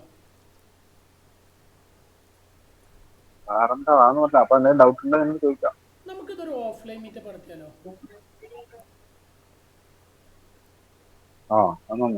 കുറച്ച് ലോങ് ടൈം വെക്കാം, ഒരു മാസത്തിന് ശേഷം. ജൂണിൽ മഴ ആയിട്ടുണ്ടെങ്കിൽ പണി പാടും. ഏറ്റവും ബെറ്റർ എന്താ വെച്ചാൽ സൈബർ പാർക്കിലോ അവിടെ എവിടെയെങ്കിലും UL സൈബർ പാർക്കിലോ അല്ലെങ്കിൽ ഗവൺമെൻറ് സൈബർ പാർക്കിലോ അവിടെ എവിടെയെങ്കിലും കോവർക്ക് സ്പേസ് എന്തെങ്കിലും ഉണ്ടെങ്കിൽ, കോവർ സ്പേസ് വേണ്ടല്ലോ, അവിടെ സ്റ്റാർട്ടപ്പ് മിഷൻ്റെ കീഴിലായിട്ട് ഒരു ടെക് കമ്മ്യൂണിറ്റി ഗവൺമെൻറ്റിനെ റിക്വസ്റ്റ് ചെയ്ത് കഴിഞ്ഞാൽ ഒരു പ്ലേസൊക്കെ അലോട്ട് ചെയ്യുമല്ലോ. നമുക്കൊന്ന് ട്രൈ ചെയ്ത് നോക്കിയാലോ? ഒരു കൂടെ നോക്കുമോ? ഞാനും നാളെ ഒന്ന് അന്വേഷിച്ച് നോക്കാം. തീർച്ചയായും ഞാൻ നോക്കൂ. നമുക്ക് വേണമെങ്കിൽ പിന്നെ ഒരു എൻട്രിക്ക് വേണ്ടി ചെറിയൊരു സൈറ്റ് ഒന്നും ഉണ്ടാക്കിയിട്ടേ അതുവഴി ചെറിയൊരു 100 rupees നമുക്ക് ഇതാക്കാം. എന്നുള്ള പരിപാടി എന്ന് വെച്ച് കഴിഞ്ഞാൽ അതിൽ കൂടുതൽ വരുന്ന ചിലവ് ഇപ്പോൾ നമ്മൾ ആ ഒരു ചെറിയൊരു പൈസ ഇത് നടത്തിപ്പിന് ചെറിയൊരു പൈസ ഉണ്ടാവുമല്ലോ, ആ പൈസക്ക് വേണ്ടിയിട്ടാണ് ആ ഫണ്ട് കളക്ട് ചെയ്യണത്. അതിൽ ബാക്കി വരുന്ന അത് മറ്റൊന്നല്ല, നടത്തിപ്പിന് വേണ്ടിയിട്ടൊരു പൈസ വേണ്ടി വരും എന്തായാലും. ആ ഫണ്ട് അത് തന്ന ആളുകളെ പിന്നെ ഗൂഗിൾ പേ നമ്പറും കൂടി വാങ്ങി വെക്കുക. എന്നിട്ടെന്ന് വെച്ചാൽ ആ നടത്തിപ്പിന് പൈസ ബാക്കി വരുന്നത് എന്ത് ചെയ്യുക, എത്രയാണെങ്കിൽ അത് ബാക്കിയുള്ളത് അവരിലേക്ക് തന്നെ ഗൂഗിൾ പേ ചെയ്ത് കൊടുക്കുകയും ചെയ്യാം. നമുക്കൊരു മീറ്റിംഗ് നടത്തലാണല്ലോ പ്രധാനം. അങ്ങനത്തെ ഒരു പ്ലാന് ഞാൻ ചെയ്താലെന്ന്. കാരണം നമുക്ക് ഒരാൾക്ക് താങ്ങാവുന്ന പൈസ ആയിരിക്കണമെന്നില്ല അത് നടത്തിപ്പിന്. കാരണം എന്തെങ്കിലും ചെറിയൊരു സ്നാക്സും ഒരു ചായയെങ്കിലും അറേഞ്ച് ചെയ്യണം, അല്ലെങ്കിൽ ഉച്ചക്കുള്ള ഫുഡെങ്കിലും അറേഞ്ച് ചെയ്യണ്ടേ. അതല്ല നമ്മള് പൈസ വാങ്ങിയാലേ അവർക്കും ഒരു ഇതുണ്ടാവും വരാൻ വേണ്ടിട്ട്. ഫ്രീ ആകുമ്പോ അവർ വരൂല. അതിന് സെപ്പറേറ്റ് അക്കൗണ്ടിനെ കീപ്പ് ചെയ്യണം. അതിനു മുമ്പ് നമുക്ക് സ്പേസ് കിട്ടുമോ എന്നുള്ള കാര്യങ്ങളൊക്കെ അന്വേഷിക്കണം. സ്പേസ് കിട്ടുക എത്രാം തീയതി വെക്കണം എന്നുള്ള കാര്യങ്ങളൊക്കെ നമുക്ക് അന്വേഷിച്ച് എല്ലാവർക്കും അവൈലബിൾ ആവുന്ന സമയം, പിന്നെ ആർക്കെങ്കിലും സ്പോൺസർ ചെയ്യാൻ താല്പര്യം ഉണ്ടെങ്കിൽ അതും, ആരെങ്കിലും സംസാരിക്കാൻ കിട്ടുന്നുണ്ടെങ്കിൽ അത്, അങ്ങനെ കുറെ കാര്യങ്ങളുണ്ടല്ലോ. ഒരു മാസത്തിനോ 2 മാസത്തിനോ നടക്കുന്ന കാര്യമല്ല. അതെ, ഇനി ഒന്ന് എന്ത് ചെയ്യാം, നമുക്കൊന്ന് പേഴ്സണലി കോൾ ചെയ്യാം. എന്നിട്ട് എന്ത് ചെയ്യാം, നമുക്ക് രണ്ടാം കൂടി ഒരു ഇത് താല്പര്യമുള്ളവർ കേൾക്കുന്നവർ പറയണം. ആരെങ്കിലും താല്പര്യക്കാരുണ്ടെങ്കിൽ, ഞങ്ങൾ രണ്ടാളൊന്നും ഉദ്ദേശിക്കുന്നത് ഞങ്ങളൊരു രണ്ട് വ്യക്തികൾ അണ്ടറിൽ നടക്കണം എന്നല്ല ഉദ്ദേശിച്ച്, ആർക്കെങ്കിലും താല്പര്യം ഉണ്ടെങ്കിൽ ധൈര്യമായിട്ട് കണക്ട് ചെയ്യാം. നമുക്കൊരു ടീമായിട്ട് എന്ത് ചെയ്യാം, ഒരു ഓഫ്ലൈൻ മീറ്റപ്പ്. ഇപ്പോൾ ഒരു ഏകദേശം ഒരു കൊല്ലത്തിന് മേലായിപ്പോൾ ഈ പരിപാടി നടക്കണേ.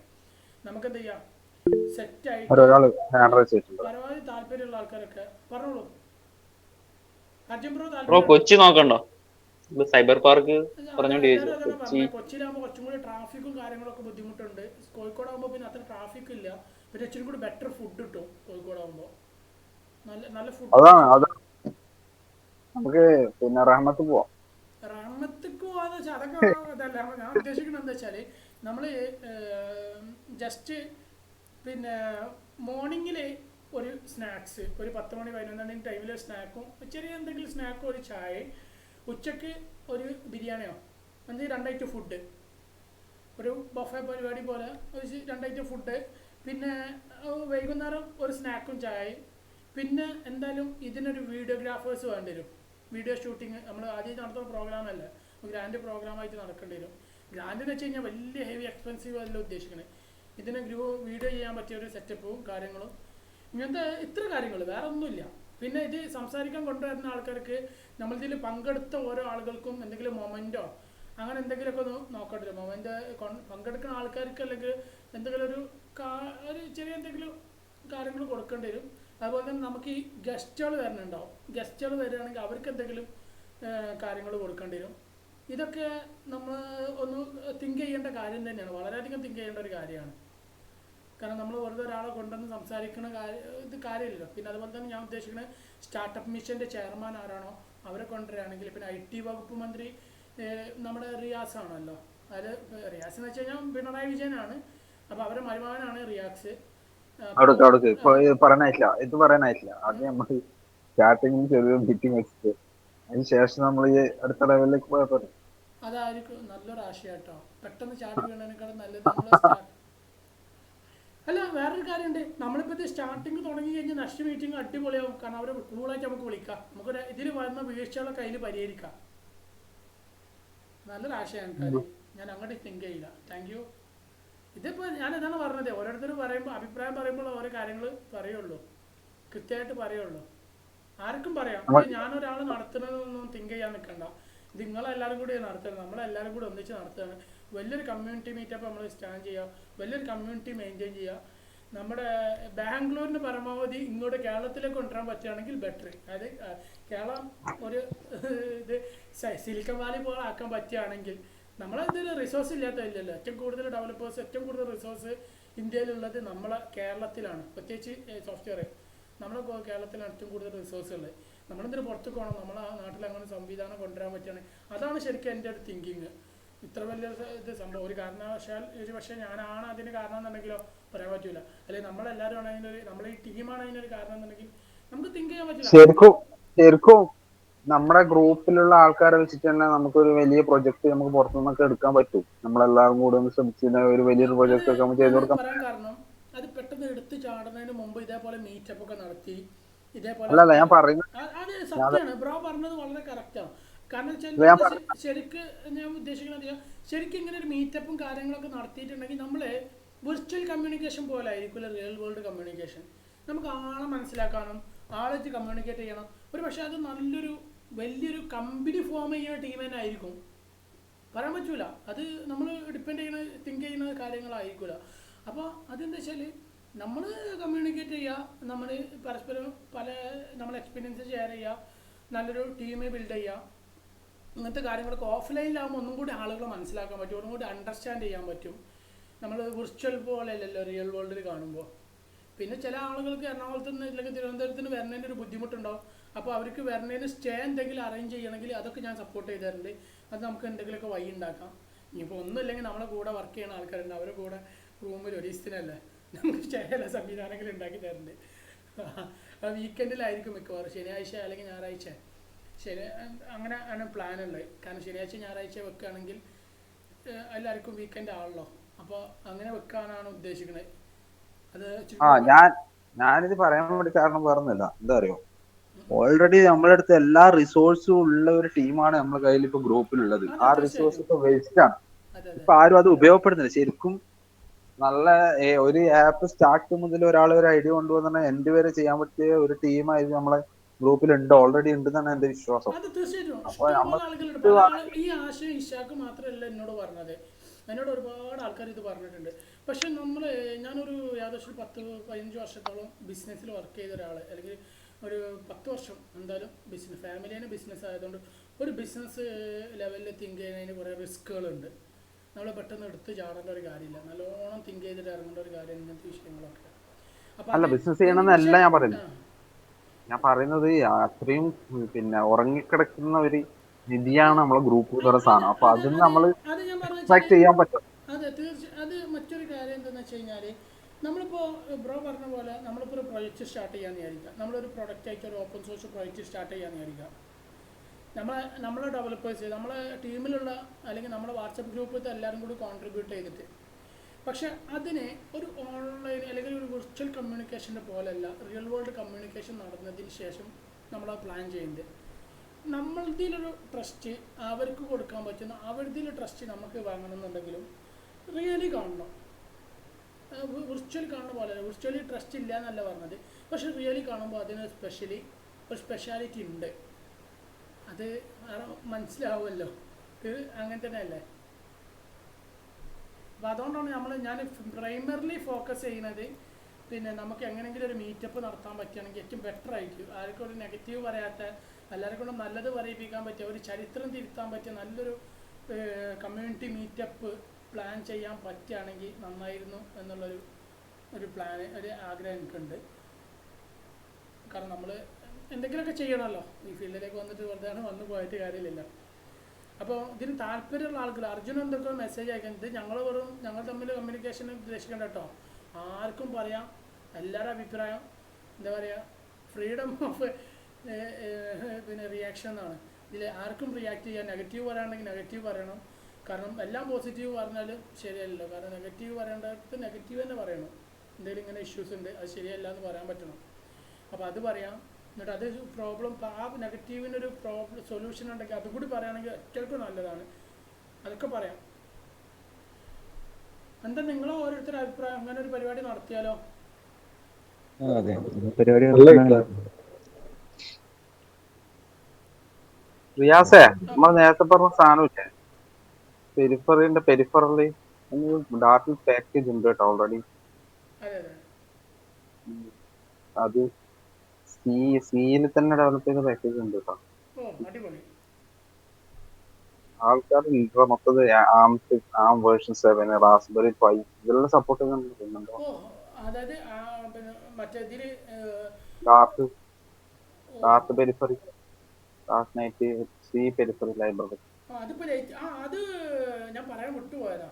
കുറച്ച് മുമ്പ് ഞാൻ ന്യൂസ് കേട്ടിരുന്നു, കോർ ലെവലിലുള്ള സംഭവങ്ങൾക്ക് സപ്പോർട്ട് ചെയ്യുന്ന പുതിയ ലൈബ്രറീസ് ഡാറ്റ് ഇംപ്ലിമെന്റ് ചെയ്യുന്നുണ്ടെന്നൊക്കെ പറഞ്ഞു. കുറച്ചും കൂടി നേറ്റീവ് ആയിട്ടുള്ള കാര്യങ്ങൾ സപ്പോർട്ട് ചെയ്യുന്ന രീതിയിൽ.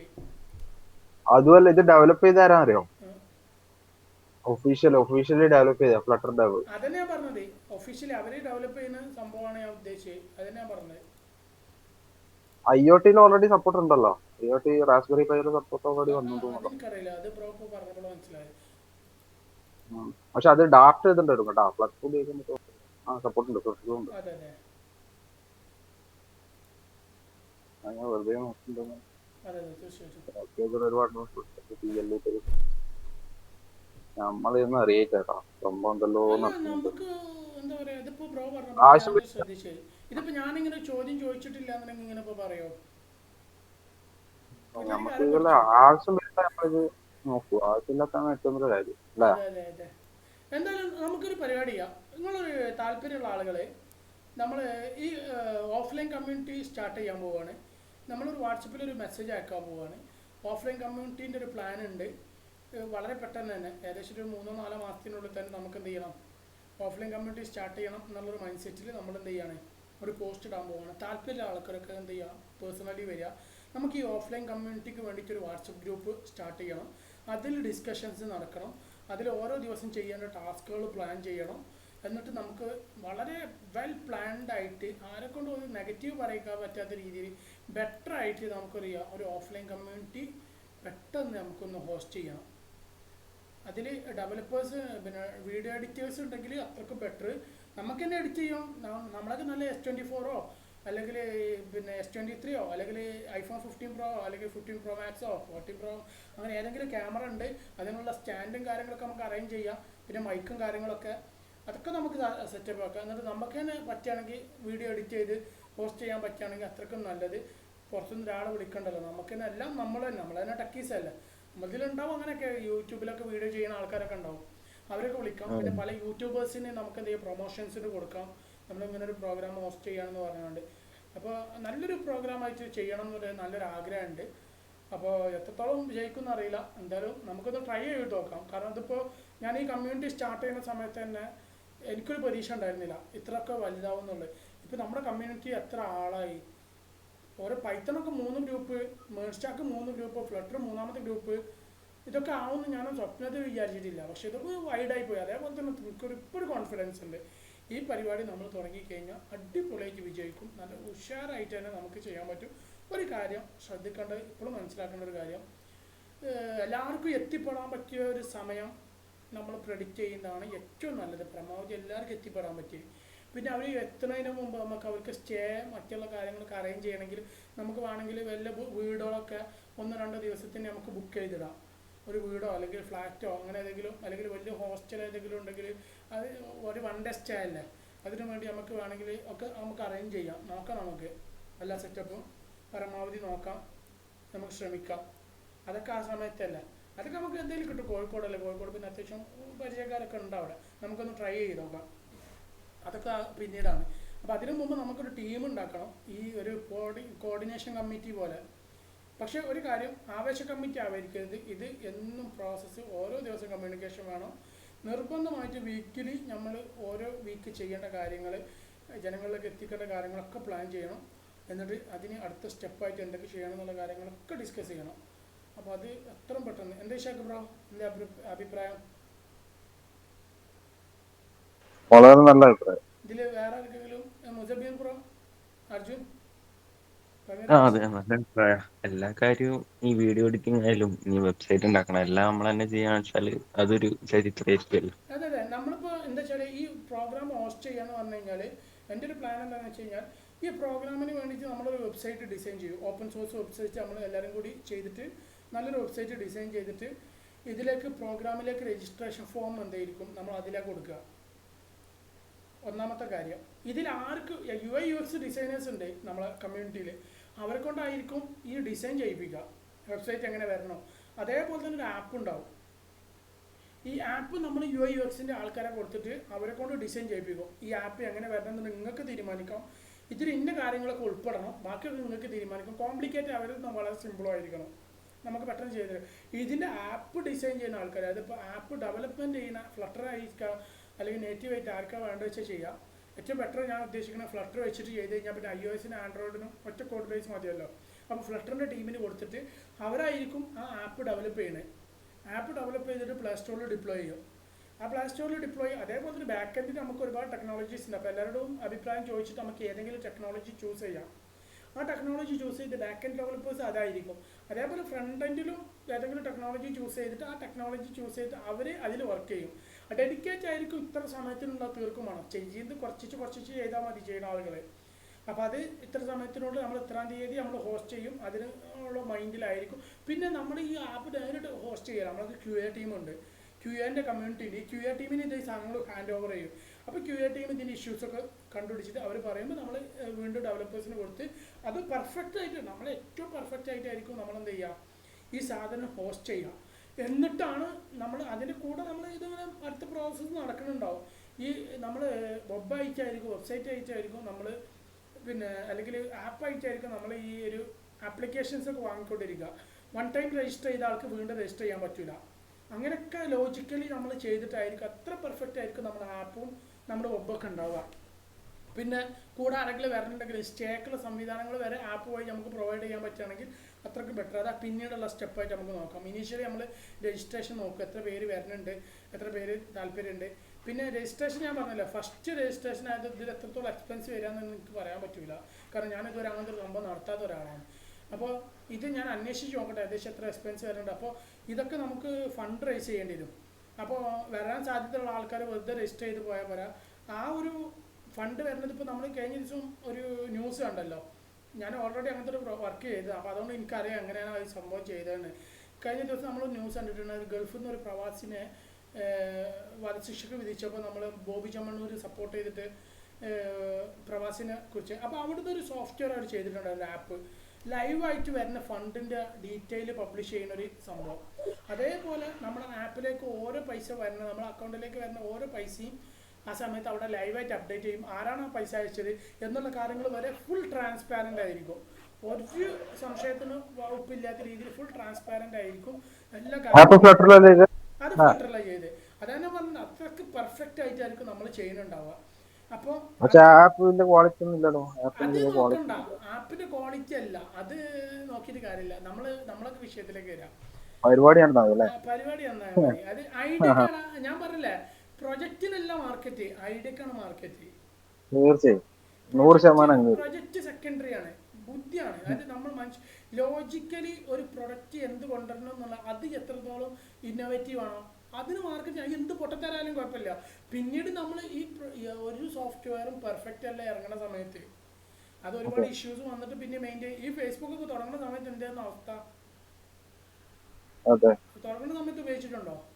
ഞാൻ ഏകദേശം കുറേ കാലം മുമ്പ് 14 വർഷം അങ്ങനെ എന്താ, ഇപ്പം ഏകദേശം 2000 പോളി പഠിക്കുന്ന ടൈമില്ല, 2014 ഞാൻ 14 ഏകദേശം 12 ആ ഒരു സമയത്തൊക്കെയാണ് ഫേസ്ബുക്കിൽ ജോയിൻ ചെയ്യണേ. അന്നുള്ള ഫേസ്ബുക്ക് അല്ലല്ലോ ഒന്ന്. ആ സമയത്ത് ഫേസ്ബുക്ക് എന്തായിരുന്നു, ഒരുപാട് ഇഷ്യൂസ് ഉണ്ടായിരുന്നില്ലേ? അത് അങ്ങനെ തന്നെയാണ്. ഐഡിയക്കാണ് ഇമ്പോർട്ടൻറ്റ്, അത്രേ ഉള്ളൂ. അത്ര ചിന്തിച്ചാൽ മതി. ഐഡിയ മാത്രം പോരാ, മാർക്കറ്റിംഗ് സ്കില്ലും കൂടി വേണം. മാർക്കറ്റിംഗ് സ്കില്ല് ഏറ്റവും കൂടുതൽ വേണ്ടത് എന്റെ അഭിപ്രായം. എന്ത് പൊട്ട ഐഡിയ ആയാലും മാർക്കറ്റിംഗ് സ്കില്ല് ഉണ്ടെങ്കിൽ മാർക്കറ്റ് ചെയ്യാൻ പറ്റും. അല്ല, ഐഡിയക്ക് ഇമ്പോർട്ടൻറ്റ്. പൊട്ടത്തിന് റിപ്പീറ്റ് ആയിട്ട് വന്ന സാധനം ചെണ്ടൈ സാധനമാണ് മാർക്കറ്റ് ചെയ്യാനുള്ള എത്ര സ്കില്ല് ഉണ്ടായിട്ട് കാര്യം. ജനങ്ങൾക്ക് ആവശ്യമുള്ള സാധനം അല്ലെങ്കിൽ എന്ത് മാർക്കറ്റിംഗ് സ്കില്ല് ഉണ്ടായിട്ട് കാര്യം? ഐഡിയക്ക് ഇമ്പോർട്ടൻറ്റ്. രണ്ടും ഒരേപോലെയാണ്. മാർക്കറ്റിംഗ് സ്കില്ലും ഐഡി രണ്ടും ഈക്വലാണ്. നമ്മളിപ്പോ ഒരു സാധനം ഇറക്കി കഴിഞ്ഞാലേ മാർക്കറ്റ് ചെയ്യാൻ വേണ്ടി എനിക്ക് നല്ല അറിയുന്നവരുണ്ടോ? എൻ്റെ കയ്യിൽ സാധനം ആളുണ്ട്, എനിക്ക് വേണമെങ്കിൽ കണക്ട് ചെയ്തുതരാം. കണക്ട് ചെയ്യാനായില്ല, നമ്മൾ ലോഞ്ച് ചെയ്തതിന് ശേഷം മാത്രമേ നമുക്ക് വേണ്ടൂ. ലോഞ്ച് ആയിക്കോട്ടെ, ചെയ്തതിന് ശേഷം ഞാൻ ഞാൻ പറയാം. കണക്ട് ചെയ്തുതരാം. ആളെ ലോഞ്ച് ചെയ്തതിന് ശേഷം നീ ആളിതാക്കിക്കോ. അവന് ഓൾറെഡി ഒരു ബാംഗ്ലൂർ ബേസ്ഡ് കമ്പനീൻ്റെ വലിയൊരു കമ്പനീൻ്റെ മാർക്കറ്റിംഗ് ഹെഡാണ്. അവനാണ് കണക്ട് ചെയ്തുതരാം. അവനക്കൊരു കമ്മീഷൻ കൊടുക്കേണ്ടി വരും കേട്ടോ. കമ്മീഷൻ അല്ല, നമ്മള് ഹയർ തന്നെ ചെയ്യുവാണെങ്കിൽ. ഹയർ ചെയ്യാണ് അവന്റെ സാലറി നിങ്ങൾ ഹയർ ചെയ്യാൻ പറ്റൂല. അല്ല, അവന്റെ സാലറി എന്ന് പറഞ്ഞു കഴിഞ്ഞാൽ ഏകദേശം 3 lakh ആയിട്ടാണ് സാലറി. നമുക്ക് നമ്മളത് 3 lakh per month.